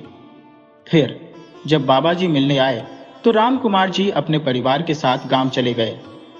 1 महीने बाद भी उन्होंने अपनी छुट्टियां 15 दिन और बढ़ा ली। हालांकि वे पूरी तरह स्वस्थ हो चुके थे, पर अभी भी उनके खाने पीने का विशेष ध्यान रखा जा रहा था। इसके बाद राम कुमार जी ने अपने करियर को नई ऊंचाइयों पर पहुंचाया और 88 साल की उम्र में अपनी इच्छा मृत्यु को प्राप्त हुए। जीवन भर सावित्री जी का साथ बना रहा।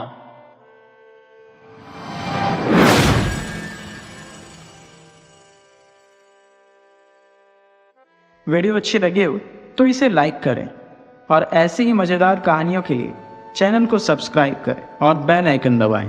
ज़्यादा से ज़्यादा अपने दोस्तों को शेयर करें। धन्यवाद।